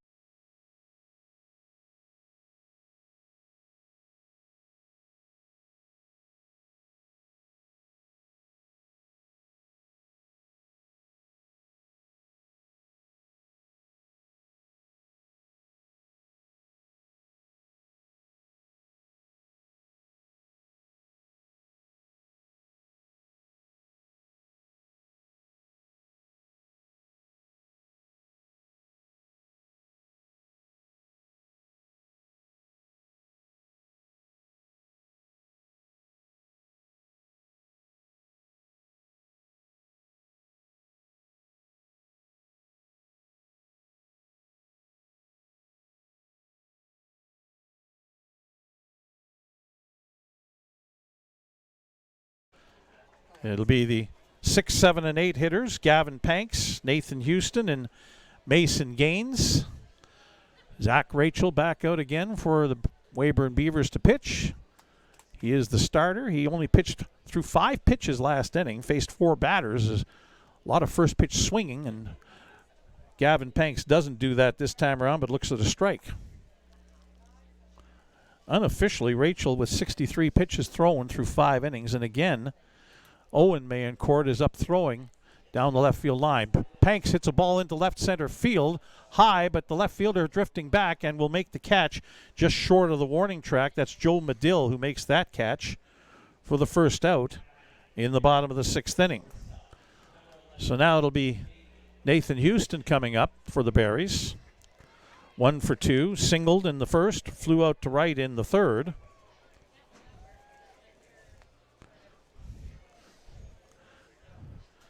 Right-handed hitting Nathan Houston.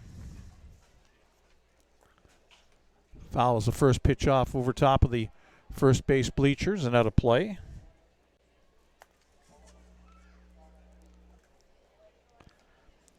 Mason Gaines, the center fielder, on deck.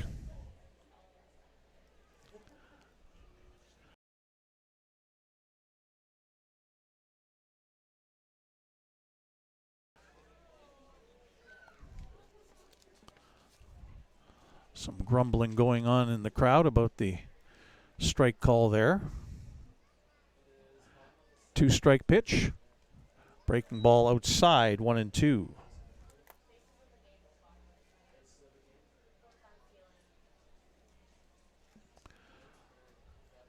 Rachel ready to go again with the 1-2. Fastball up high, 2-2.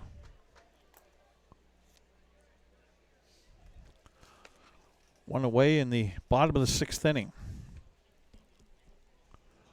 Barry's trailing by 1, looking to get something going again. As Houston on a breaking pitch hits it high in the air, left center field. Coming on over is the left fielder Medill again to make the catch in shallow left center field.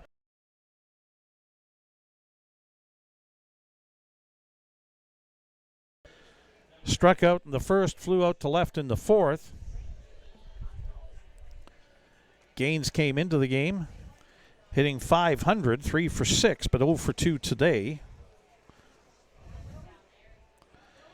This past collegiate season, the left-handed hitter with 14 runs batted in 86 at-bats, 18 for 86. As he hit .209 with the University of Nebraska at Omaha Mavericks. Looked at a ball, first pitch, and looks at another ball now. Low and outside, 2-0.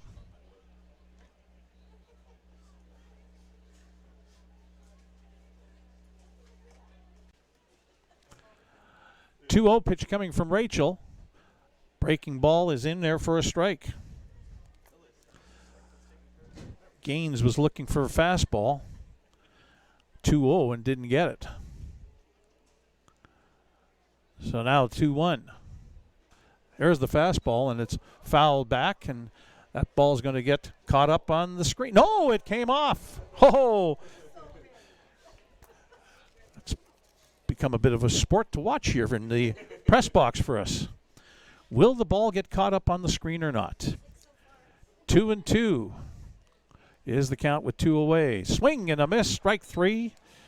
Zach Rachel hadn't struck out a batter in a while. That's his 4th strikeout of the afternoon, but he gets a 3-up, 3-down inning for the 2nd time today. No runs, no hits, no Weyburn errors, nobody left on base. We have played 6 complete, and it is the Weyburn Beavers 5 and the Saskatoon Berries 4 as you're watching Berries baseball on Flow College.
For the top of the 7th inning here at Next Gen Patch at Cairns Field.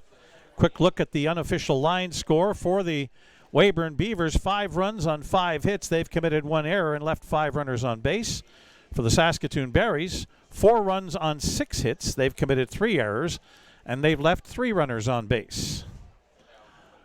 Clay Mixon got the last 2 outs in the top of the 6th inning. Comes on for the 7th here to pitch for the Berries. And his first pitch to Joe Medill, down low, ball 1. Medill 1 for 2. Up high, 2-0 to Medill.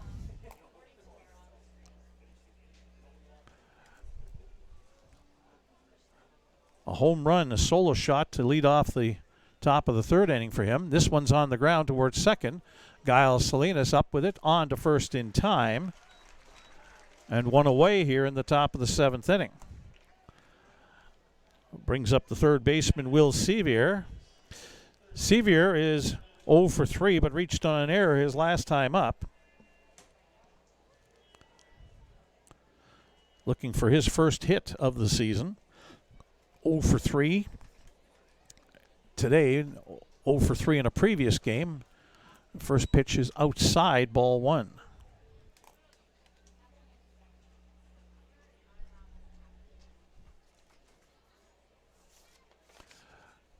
Mixon pumps and delivers, foul ball into the first base bleachers. 1-1.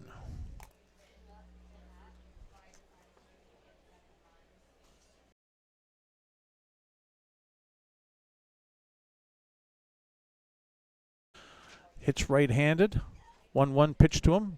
Gets past the catcher to the backstop. 2-1.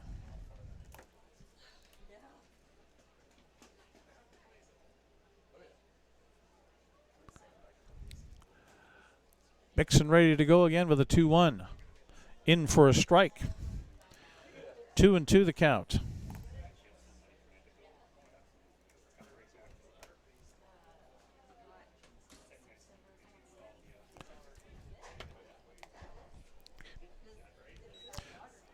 And now a full count on Will Sevier.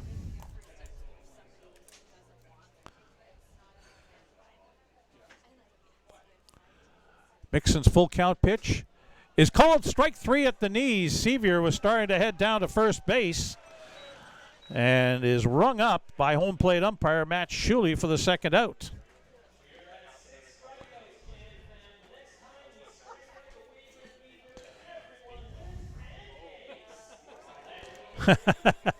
They just made the announcement. One more strikeout by Barry's pitching today, and everybody gets pancakes in the park. Strike one there, and the fans are going to cheer every strike now as Braden Mayencourt looks at a strike. Mayencourt 0 for 2, walked and scored in the first inning, the Weyburn first baseman. Left-hand hitter hits a foul ball, and look out, that's over top of the Barry's bullpen and over top of the fans standing along the rail. Out of play. 2 strikes. Mixon ready to deliver as PA announcer Simon Hyatt is chanting pancakes, and Mayencourt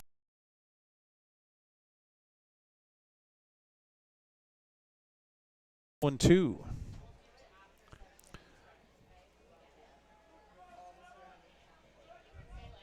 Here's Mixon's 2-strike pitch. Nope, up high, and the fans don't like that. They thought they had pancakes coming their way with that one, but it's ruled up high, 1-2.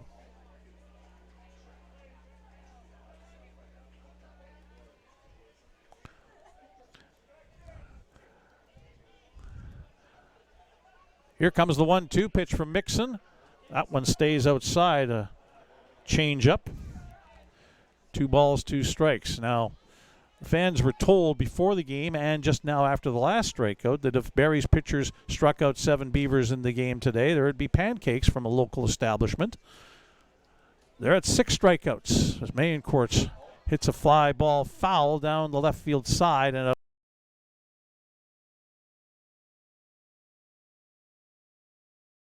had a 9-pitch at bat in his first inning. He's at 6 right now against Clay Mixon here with 2 out in the top of the 7th inning. And he'll hit a little line drive that'll find its way into left field, a base hit. So Mayencourt with his first hit of the season after going 0 for 5. He's on first. That's the 6th hit of the afternoon for Weyburn against Barry's pitching. And now it'll bring up Jared Cramp, who is one of the 6 Weyburn strikeout victims of the day. He doubled and drove in 2 runs, though, in the first inning, so he's 1 for 3. First pitch at the knees on the outside corner for a strike.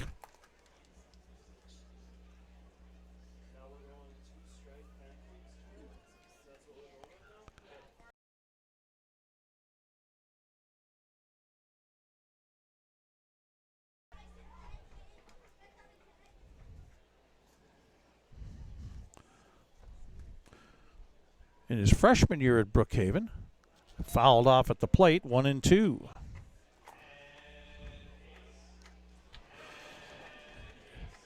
In his freshman year at Brookhaven College, Clay Mixon was 8-1 with a 3.71 earned run average.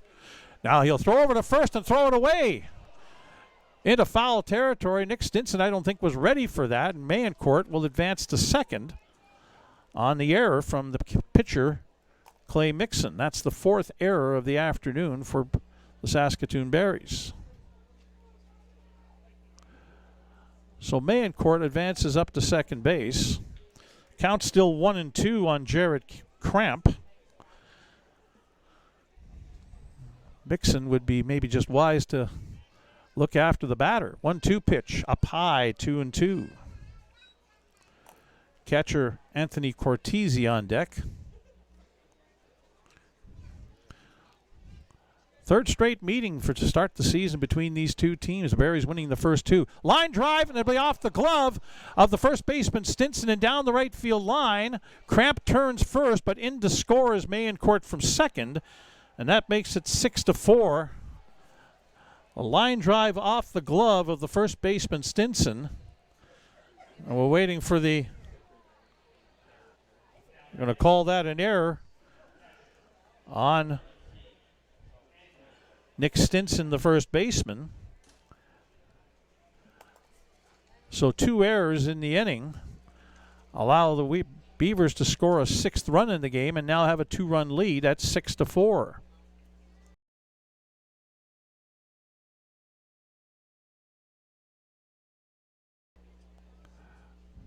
Looks at the ball for a first pitch.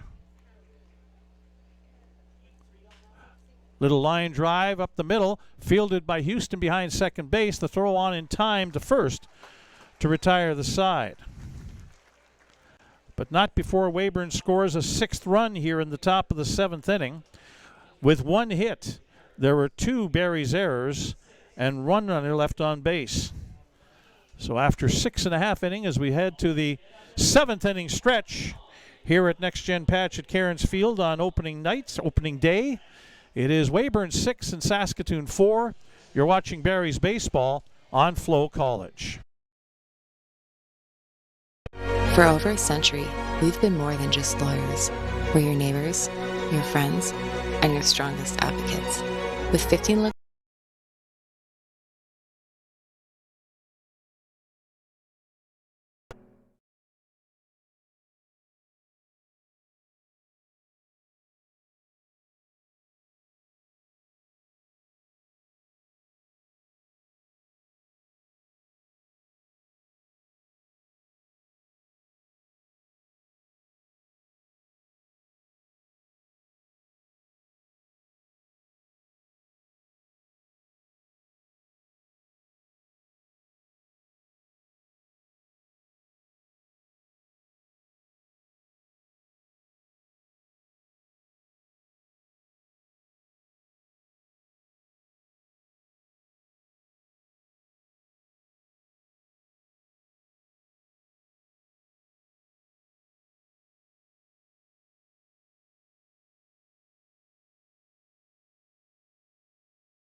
So we have a pitching change from the Weyburn Beavers. Bill Hosegood into the game. Not listed on their roster, but added to the roster today's, but not on their actual roster sheet that we have. So I can't tell you a lot about Bill Hosegood, who's in to pitch. He's a right-hander, that much I can tell you, as he's on to replace Zach Rachel, who pitched a pretty solid 6 innings for the Beavers to start. Right-hander Hosegood's first pitch and a swing and a miss by the Barries' number 9 hitter, Nash Nichols. Strike 1. Nichols 0 for 2.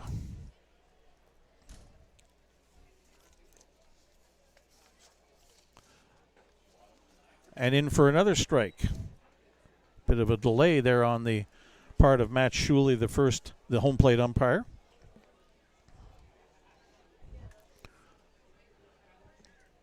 Nash Nichols played 53 games as he cues one foul to stay alive.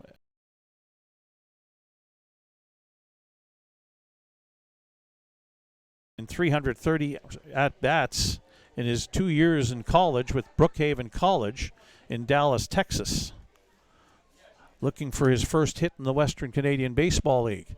Hits a fly ball into right field over in about medium depth. To make the catch is Austin Boylan for 1 away.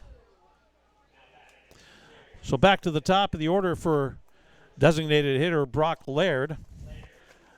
Laird 0 for 2, hit by a pitch and scored a run back in the first inning. A couple of well-hit fly balls for him. His last 2 times up. There's action down both foul lines in the bullpens of the respective teams as we're into the bottom of the 7th inning with the Weyburn Beavers up 6-4. Bill Hosegood's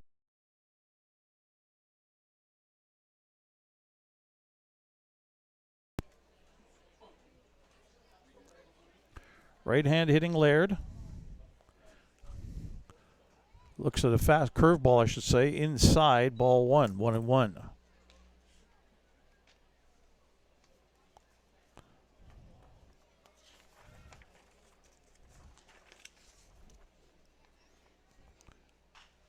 Line drive through, just past the diving third baseman into left field. And a base hit for Brock Laird. The Berries get a man on, their 7th hit of the game.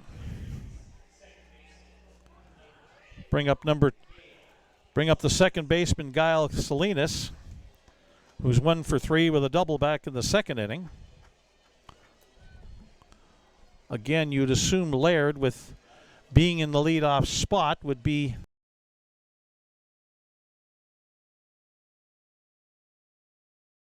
.980-pounder. Right fielder Ethan Murdoch on deck. Salinas looks at a first pitch strike.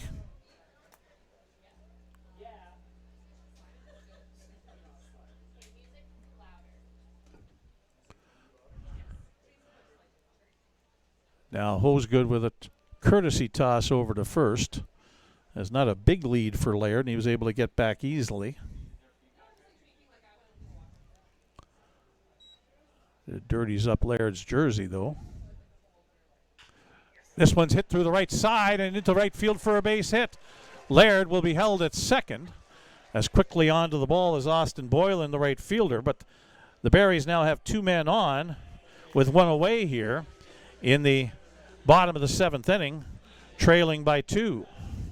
And up comes Ethan Murdoch, and out comes Cam Williams, the head coach of the Weyburn Beavers, to talk things over, as Murdoch, of course, off to a good start, but 1 for 3 today, singled and scored in the first inning, struck out in the second, grounded out to third in the 5th. But a dangerous hitter in the number 3 spot for the Berries. Murdoch again from Swift Current, 22-year-old, who at Marshall University this past season had 6 home runs and 17 runs batted in 30 games while hitting .222.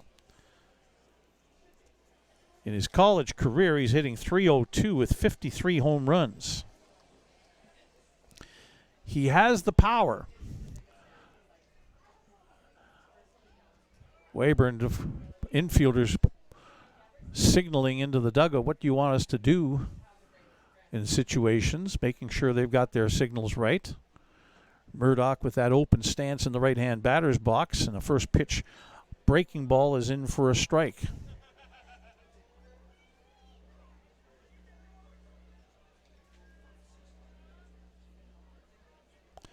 Bill Hosegood on in relief of Zach Rachel for Weyburn here in the bottom of the 7th inning. Runners take off, and Murdoch will get them back to their bags as he fouls that back for strike 2. Runners were moving. Laird from second and Salinas from first on that.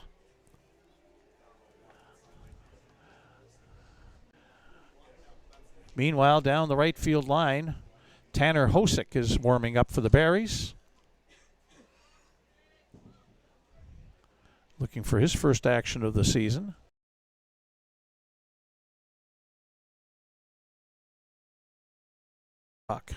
Hosegood with the pitch. Murdoch gets around on that and fouls it down the left field line. Stays alive at 0-2. Now I don't know what to think down the left field line. There's a pitcher warming up for Weyburn, but the last one wasn't the guy that was actually with the numbers. Bill Hosegood was warming up before, but we thought it was Owen Mayencourt. Not the case. 2 strikes on Murdoch. He'll foul it back to the screen again and hang in there.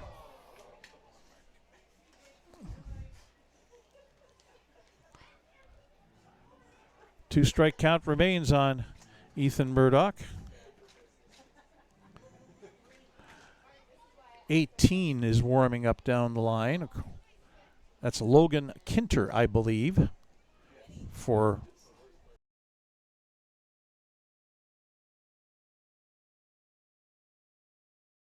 change-up is called strike 3. So Hosegood changed him up and gets the strikeout and the second out here in the bottom of the 7th inning. So now Nick Stinson, who's a perfect 3 for 3 today, 2 singles and a double, has scored 2 runs. His last time up was the double to the wall in right center field, and he ended up coming all the way around to score on that hit when the center fielder bobbled the ball against the fence and then missed the cutoff man, and the ball ended up in foul territory north of third base. Hosegood's first pitch, down low, ball 1 to Nick Stinson.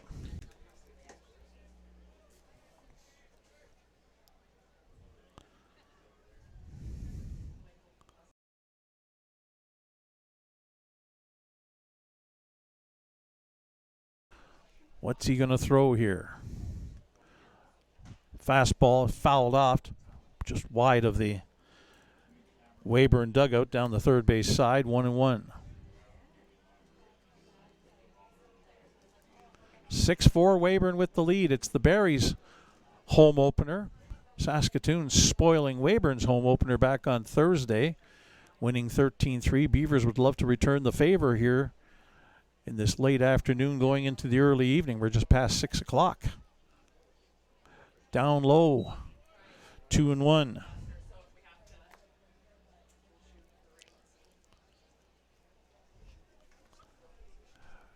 Trying to avoid rain here tonight. It's all around us, but not here as of yet. 28 degrees Celsius, southeast wind.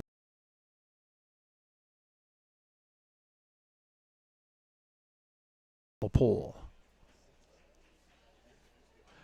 Fouled off that breaking pitch. 2-2 the count now on Nick Stinson. Josh Henson, the third baseman, is on deck for Saskatoon. Stinson, though, would love to do some damage here right now. Bill Hosegood, the relief pitcher for Weyburn.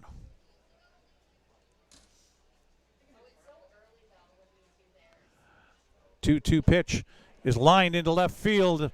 It is slicing and get down and past the left fielder into the corner.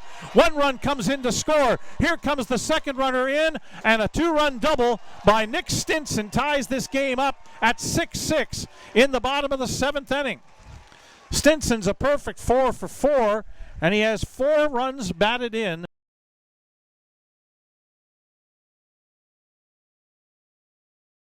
Linus all the way around from first base to score, and now we're going to get a pitching change as Bill Hosegood came within a strike of getting out of it, but Nick Stinson wrecks that plan, and we'll have a relief pitcher coming on for Weyburn in a 6-6 tie with 2 out in the bottom of the 7th inning.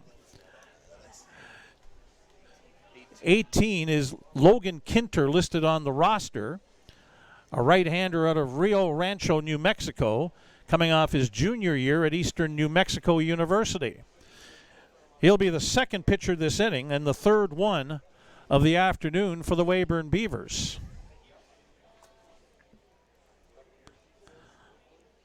But Nick Stinson is having himself a day on a home opener for the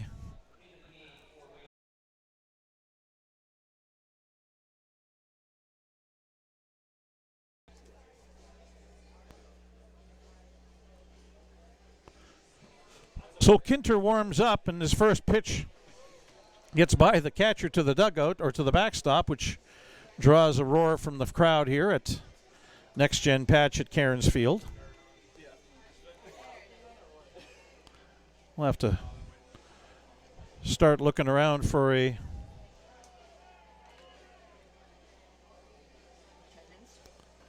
attendance here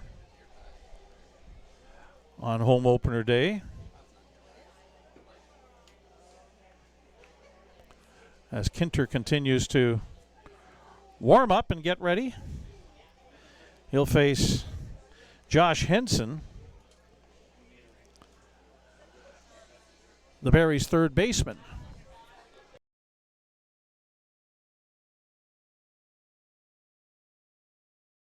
Okay.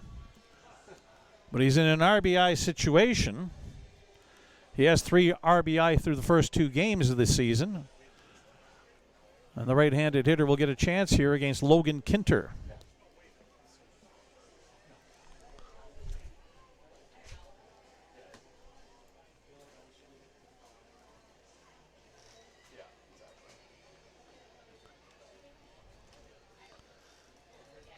This is Kinter's first appearance of the season for Weyburn. And I think we're set and ready to go as he's had his 8 warm-up tosses. So Josh Henson comes in and will be the first man that Kinter faces.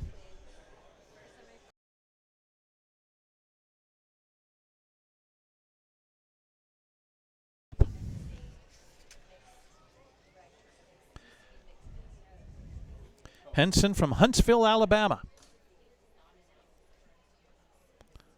Swing and a miss on the first pitch. Looked like an off-speed delivery of some kind. Strike 1.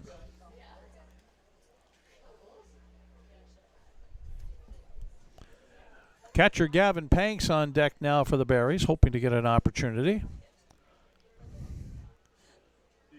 Kinter. This one's hit high in the air. Left center field. Going back is Hugh Montgomery. Onto the warning track at the wall. He's got it. Oh my, what a catch by Hugh Montgomery up against the fence in left center field to deny Josh Henson at least extra bases, if not a home run.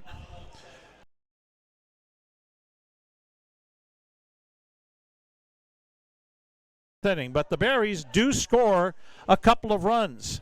On 3 hits, there were no Weyburn errors and 1 runner left on base. Through 7, we're tied up at 6-6, Weyburn and Saskatoon, as you're watching Berries baseball on Flow College.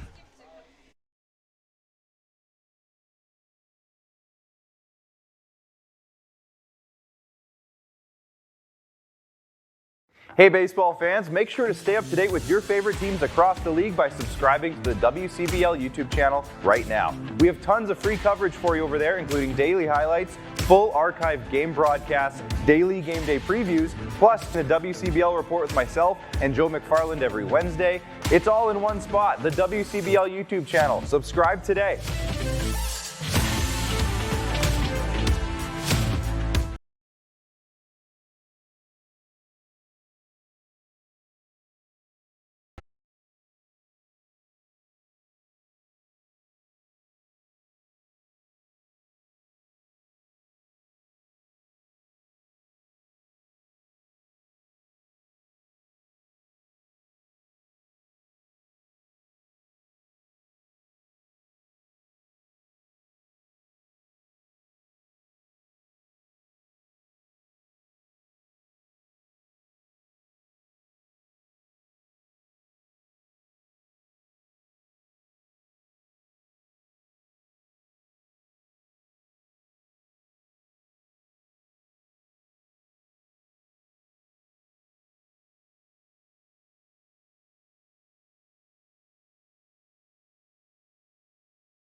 Fifth one of the afternoon. It'll be Tanner Hosick, known by his nickname Juicebox around Saskatoon, coming back for a second season.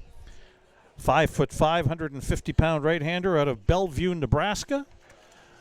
Attends the University of Nebraska at Omaha campus in the Summit League in NCAA Division I. His first pitch, check swing, Rob Gurney, check to first base. They don't give it to him, so it's ball 1. Gurney 1 for 3, a double and an RBI for him today.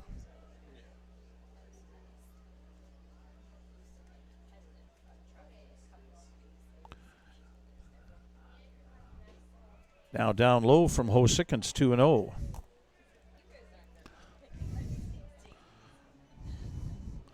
Hosick last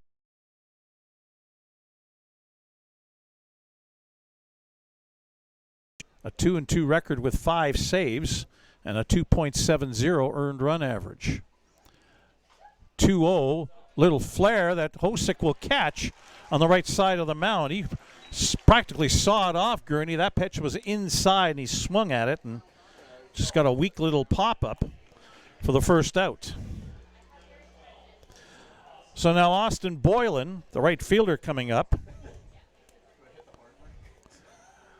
Boylan is 1 for 3, singled his last time up. Struck out the other 2 times.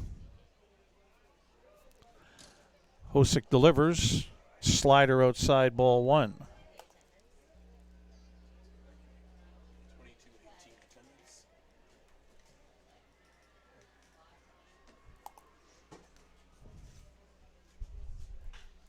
Iron drive into left center field. That will split the outfielders and get all the way to the wall. Boylan, churning for second, will get there and hold as the ball is returned to the infield, but a 1-out double for Austin Boylan.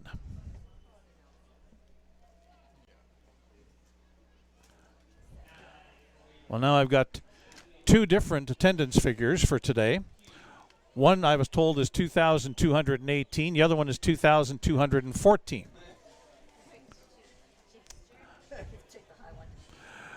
Indeed, we go with the higher one, 2,218. And again, that's more than seating capacity. Seating capacity here is 1,943. So 300. We got a pinch runner for Boylan now at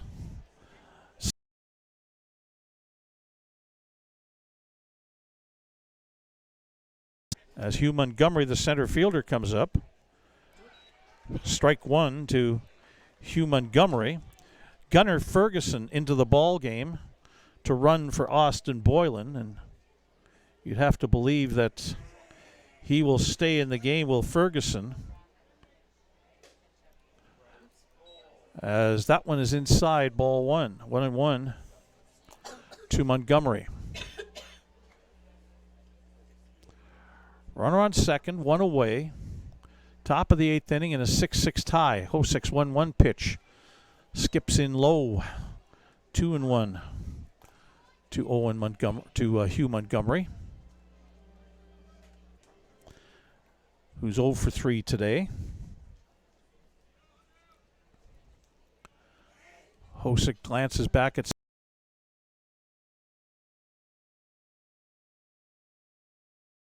says, you know how tall I am. I'm not that tall. He thinks that that pitch is too high for him. And again, the pancakes chance starts because we're still waiting for the 7th strikeout from a Barry's pitcher today. 2-2 pitch from Montgomery, and he cues that foul to stay alive at 2-2. No pancakes yet.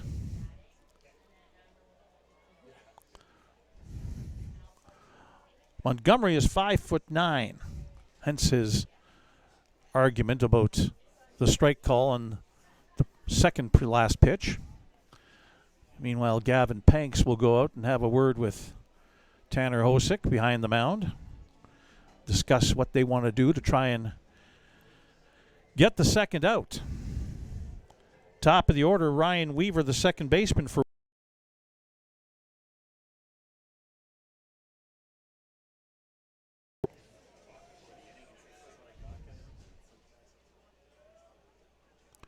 Hosick's ready to go now with Panks back behind the plate.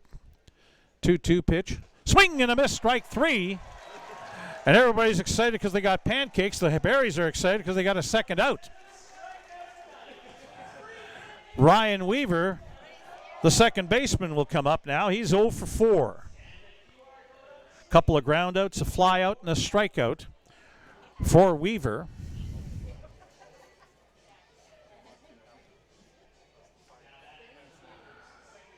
Who's coming off his junior year at Eastern New Mexico University. Weyburn have a lot of guys from Eastern New Mexico University, 5 of them, in fact, listed on their roster. Left-hand hitting Weaver looking to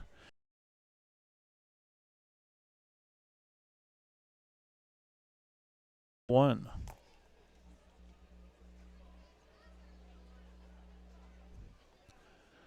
2 out here in the top of the 8th in a 6-6 tie. Hosick set to deliver. Checks the runner, 1-0, swing and a miss, strike one.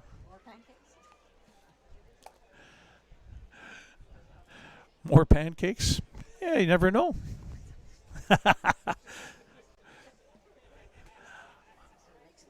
If you didn't know, my technical producer, my producer here in the booth is my wife, Verna. She says she wants pancakes. Sweetheart, tomorrow morning, we should make some. Swing and a miss. Strike two, 1-2.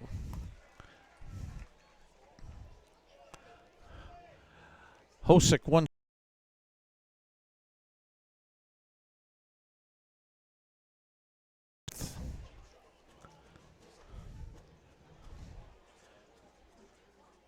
Hosick set at the belt. The 1-2. And down low, Weaver managed to hold off. 2 balls and 2 strikes.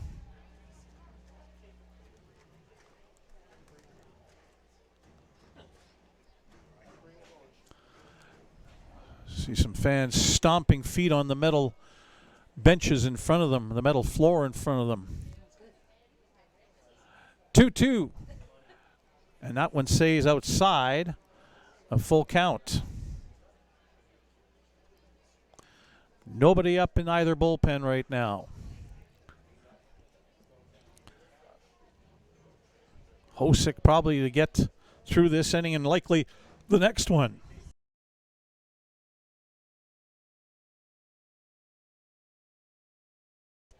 Again, a full count pitch. Broken bat, grounder. Stinson bobbles it. Now the toss to first, and not in time. As Salinas, the second baseman, came over and flipped it to the first base or to the pitcher covering, but not in time. Weaver is on another error. As Gunnar Ferguson, the pinch runner, comes down to third base. So the inning continues for the Weyburn Beavers as the Berries have booted the ball around a lot here today. That's 6 errors on the afternoon for Saskatoon. Runners on first and third with 2 away. Joe Carnahan out to come up and chat with Tanner Hosick as he'll face Joe Medill, the left fielder who's been dangerous at the plate today.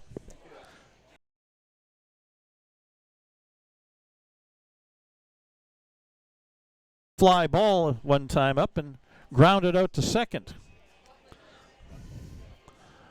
So Joe Medill coming up here. Again, he's a left-handed hitter, 5'11", 180 out of Nanaimo, BC, coming off his freshman year at Cochise College in Arizona.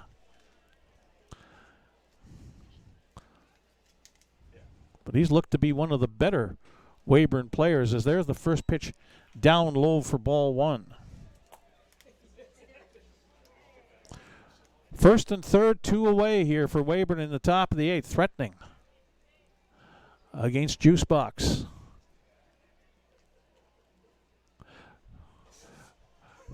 Weaver stumbled as he looked like he was going to try to go off of first base and then held up.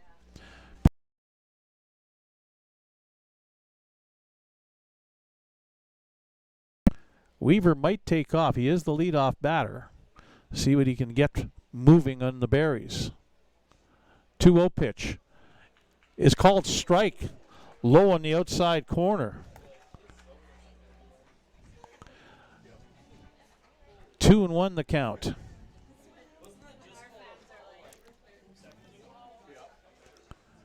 Left-handed hitting Medill, waiting on a 2-1 here from Tanner Hosick.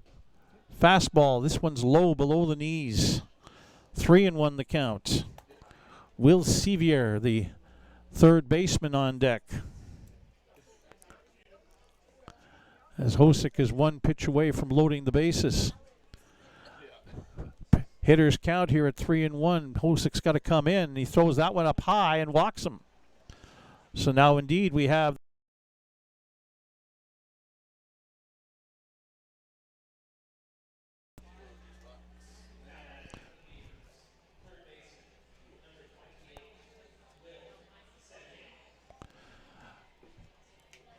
Sevier is 0 for 4.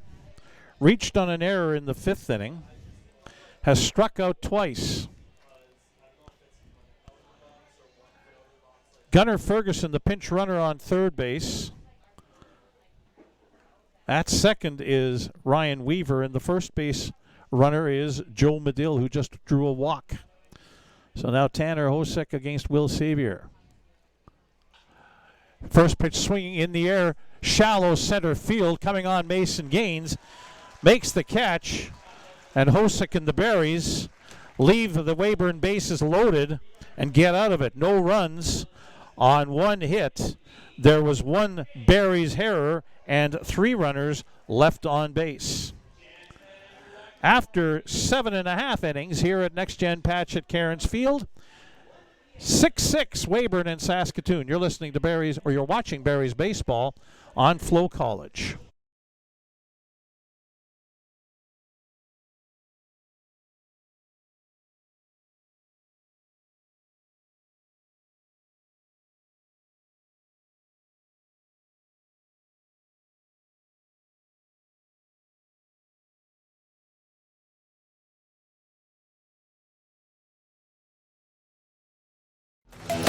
The live sports experience is changing.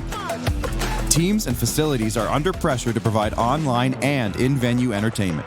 IKS Live has the right team to deliver. We provide service across North America and produce the best fan experience, in the seats or streaming to you.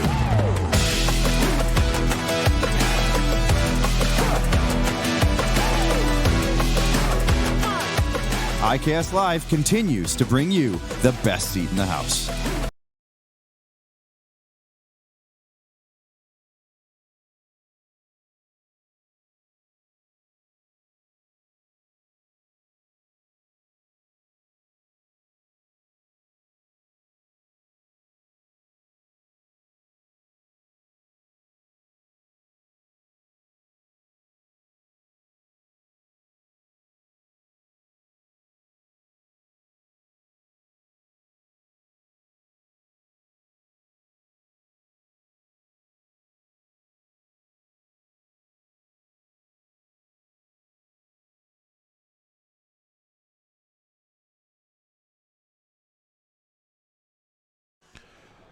Bottom of the 8th inning here at Next Gen Patch at Cairns Field, tied up at 6-6. Berries and Weyburn. For the Berries, it'll be hitters 6, 7, and 8 in the order. Against the third Weyburn pitcher, Logan Kinter. Right-hander in to face Gavin Panks, the catcher, who looks at first pitch down low, ball 1. Panks 0 for 1. Walked in the first inning, hit a sacrifice fly in the third, and flew out to left his last time up. Kinter's second pitch to Panks is outside, ball 2. Gavin Panks from Covington, Louisiana, I should say. Up high, now 3-0, the count on Panks. Panks coming off his freshman year at Southeastern Louisiana.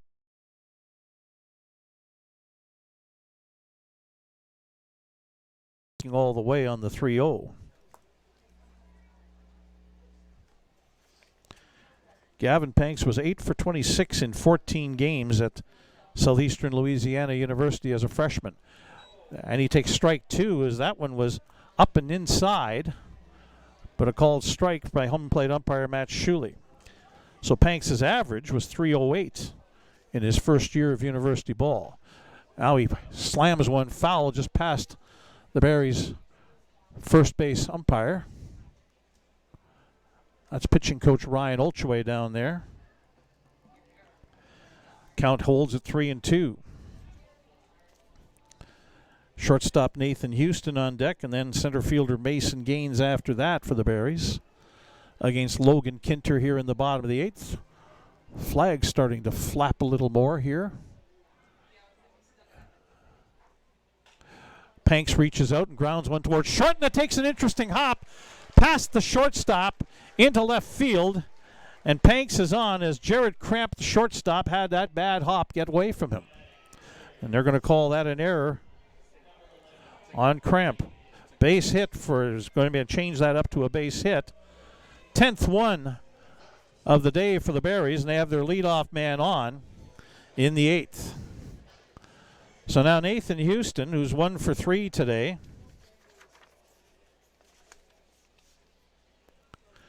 Barry's shortstop takes a pitch inside, ball 1.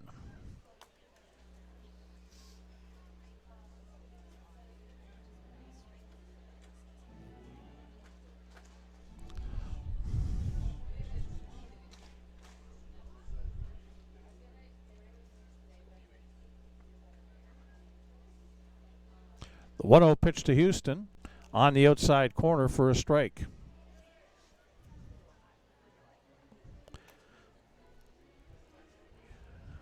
Gavin Panks, the catcher's on first. Nobody out here in the bottom of the 8th inning. In a 6-6 tie, Houston sends it back up the middle. And this time again, the shortstop has it go off of him. Unable to field it cleanly. If he does, it's probably a double play, but this time it is an error on the shortstop.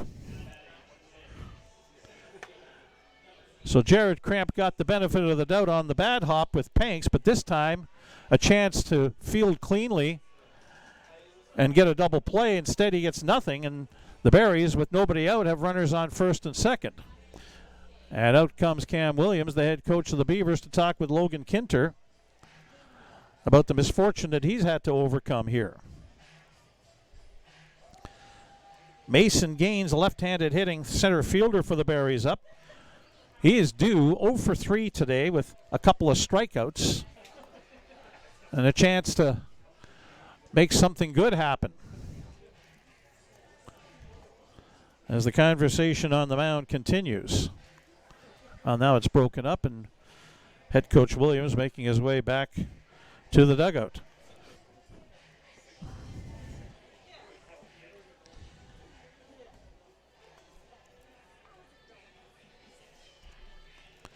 So Mason Gaines up with nobody out and runners on first and second. Could head coach Joe Carnahan have a sacrifice in mind here? Drop down a bunt and move the runners up to second and third. Well, Kinter first.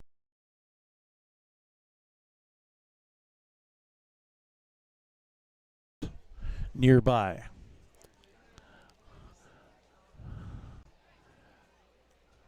Let's see if Kinter comes to the plate now. And showing bunt and dropping it down. Kinter will field. He'll go to third. And they call him out. Kinter able to come off the mound, whirl and fire, and get it to the third baseman, Will Sevier, in time ahead of Gavin Panks. So it's a fielder's choice. Gaines is on first, Houston on second. The sacrifice, I thought, was well put down, a daring play by the Beavers to come up with that out at third base, as that was bang bang at the bag. And Kinter's first pitch, a curveball to Nash Nichols, I should say, is a strike.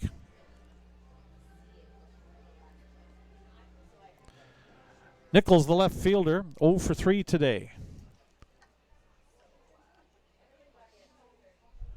Kinter checking the runner. Houston takes off for third, and Cortese will not throw. So Houston steals third base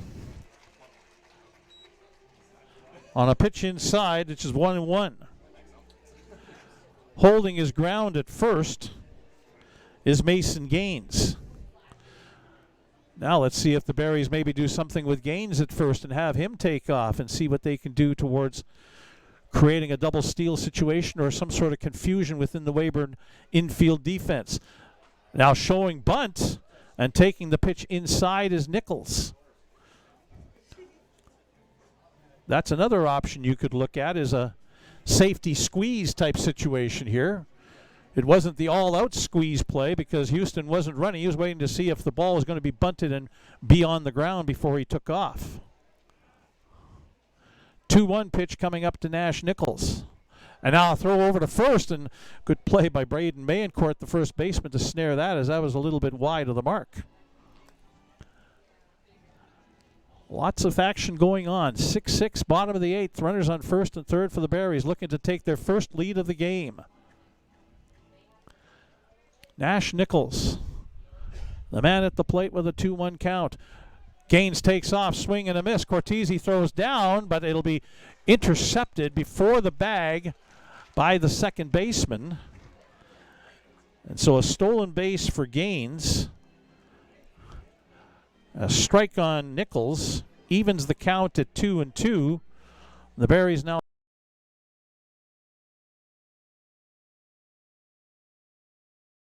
Laird on deck.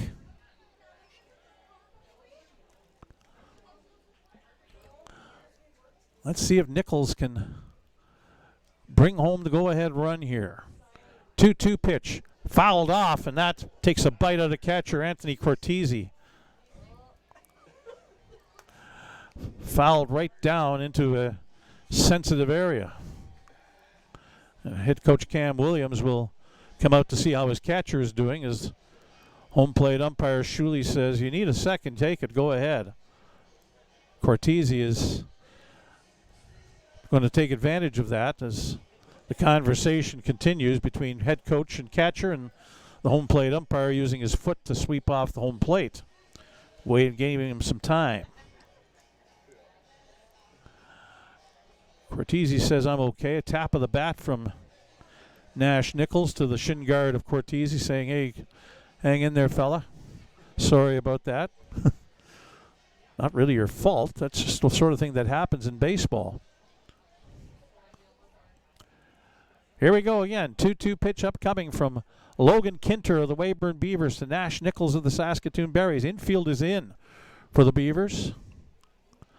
2-2, up high, full count.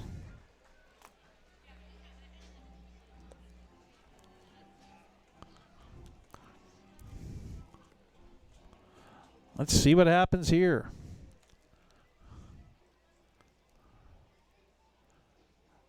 Full count pitch, hit in the air, line drive, center field coming on. That's going to drop in front of the center fielder. One run coming home. That's Nathan Houston. Being held at third base is Mason Gaines. But the Berries have their first lead of the afternoon and early evenings, now 7-6, as Nash Nichols drives in Nathan Houston with a go-ahead run.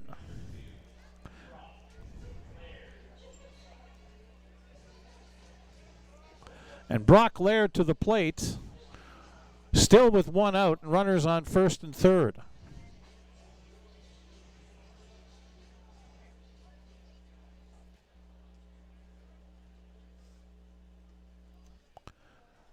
Laird is 1 for 3 with a couple of runs scored. First pitch inside, ball one.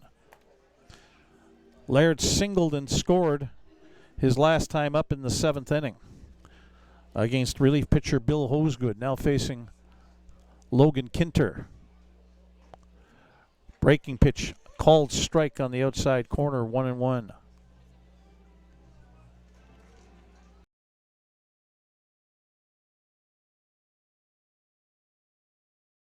It's the second baseman on deck for the Berries.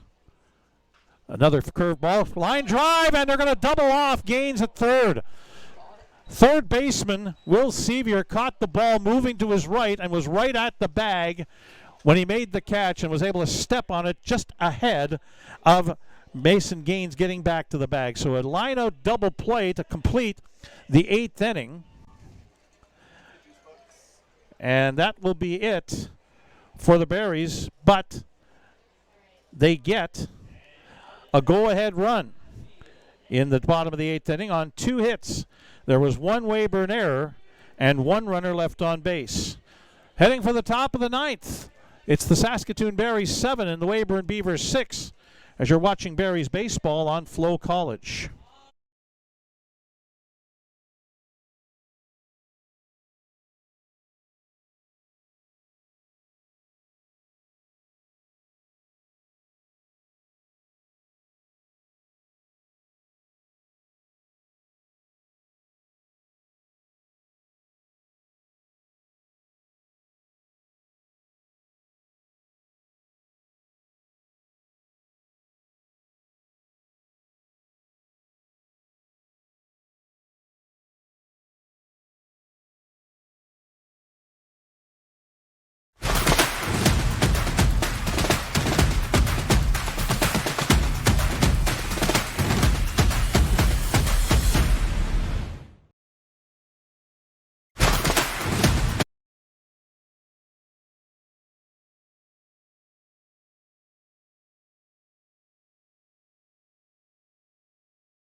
So here we are, top of the 9th inning. Berries with a 1-run lead, looking for their 3rd straight win against the Weyburn Beavers. This one coming a lot more difficult than the first two did down southeastern Saskatchewan, as Hosick foul tip. Braden Mayencourt, the cleanup man, up.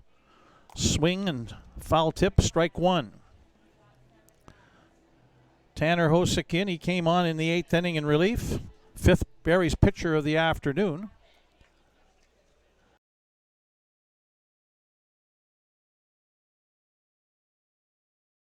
One for 3 with a couple of runs scored today. Veteran first baseman, left-handed hitter for the Weyburn Beavers. Looking to get them started again. Fouls this one off, and that's into the parking lot. In behind third base. You know what? That didn't hit anything until its 3rd hop. Had a nice view of that. It bounced off the front end of somebody's vehicle. I don't think it did much damage because I think a lot of the juice had been taken off of it. 1-2 pitch on the ground. Nathan Houston up with it at short. On to first in time. 1 away.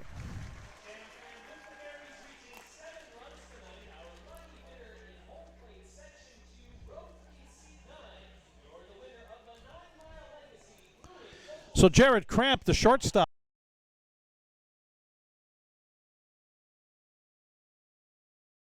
in the 1st inning.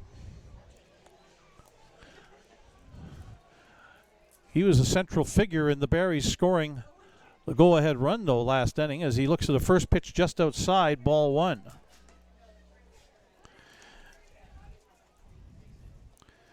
In that bottom of the 8th inning, the first 2 men got on as a result of Cramp not being able to cleanly field the ball. The first one was a bad hop that was credited as a single. The second one could have been a double play. It was called an error.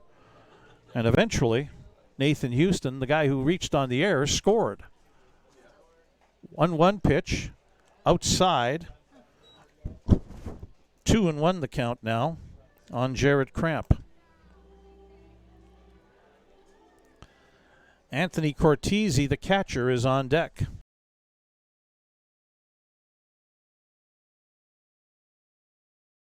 By the third baseman, and a throw across the diamond in time. Josh Henson's made a couple of dandy plays at third bases on hard hit balls. He made the backhanded play on that hot shot off the bat of Jared Cramp, and then threw a one-hopper, low-line one-hopper over to first in time to Nick Stinson for the second out. So now Anthony Cortese is the last chance here for the Beavers, with 2 away here in the top of the 9th inning.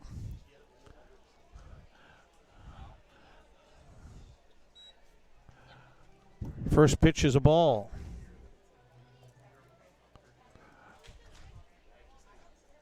Hosick's 1-0 pitch, down low, 2-0. Cortese is 1.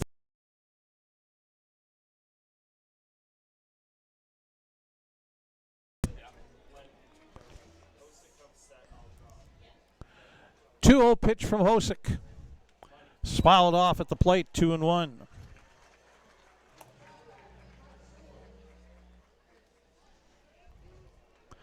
Rob Gurney, the DH, is on deck.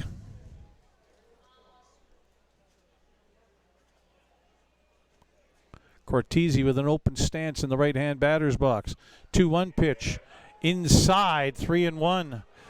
Everybody in the ballpark thought that was a strike, except home plate umpire Matt Shuley.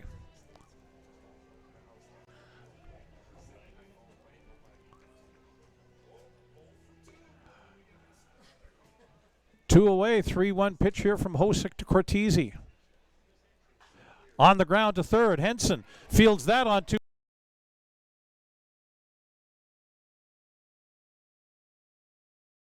Gets 3 ground ball outs in the top of the 9th inning. Nothing across for Weyburn in the top of the 9th, and the Berries are 3-0 to start the season, and Weyburn is 0-3 on the year, as Saskatoon wins by a final score of 7-6.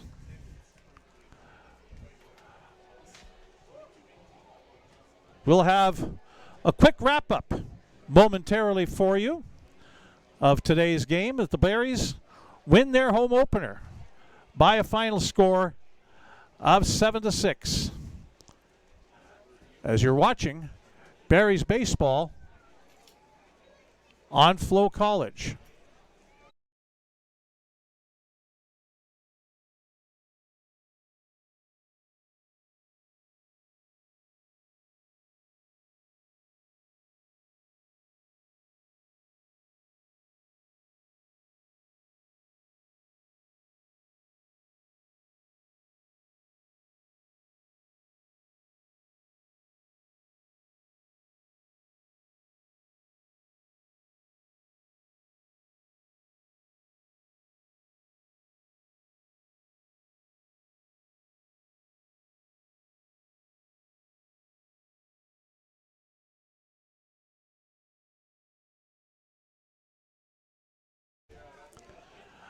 All right, back here at Next Gen Patch at Cairns Field, the 2,218 fans in attendance for the Saskatoon Berries home opener.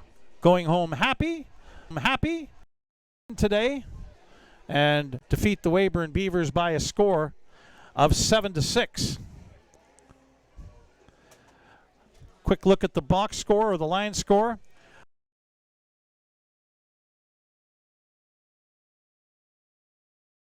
The Weyburn Beavers scored 6 runs on 7 hits. They committed 2 errors, and they left 9 runners on base. The winning pitcher for the Berries is relief pitcher Tanner Hosick. He was the 5th pitcher of the day for the Berries. The losing pitcher, the Weyburn Beavers' 3rd pitcher of the day, the final pitcher of the day, Logan Kinter. The Berries scored the game-winning run in the bottom of the 8th inning when Nash Nichols drove in Nathan Houston from third base with a single. The Berries never led in the game until then. They were down 2-0 after the first inning, tied it up with 2 in the bottom of the first. Weyburn went ahead 3-2 in the top of the third. The Berries responded in the bottom of the third and tied it up. Weyburn went ahead 5-3 in the top of the fourth. The Berries got back to within 5-4. Weyburn made it 6-4 in the top of the seventh. The Berries scored 2 in the bottom of the 7th to tie it up at 6-6 and then scored the game-winning run in the bottom of the 8th inning. 7-6 for the Saskatoon Berries over the Weyburn Beavers. Again, in front of 2,218 fans. The game took 2 hours and 47 minutes to play. Same teams play again tomorrow afternoon. We'll be with you here on Flow College at 1 o'clock for the 4th and final game of the season opening series. 2 games in southeastern Saskatchewan, both won by the Berries, and the Berries winning here today in their home opener by a score of 7-6. Again, 7-6 Saskatoon over Weyburn. We'll be back with you at 1 o'clock tomorrow afternoon for the 4th game of a season opening series between the 2 teams and the 2nd and final game here at home between these 2 teams to start the opening weekend of the WCBL.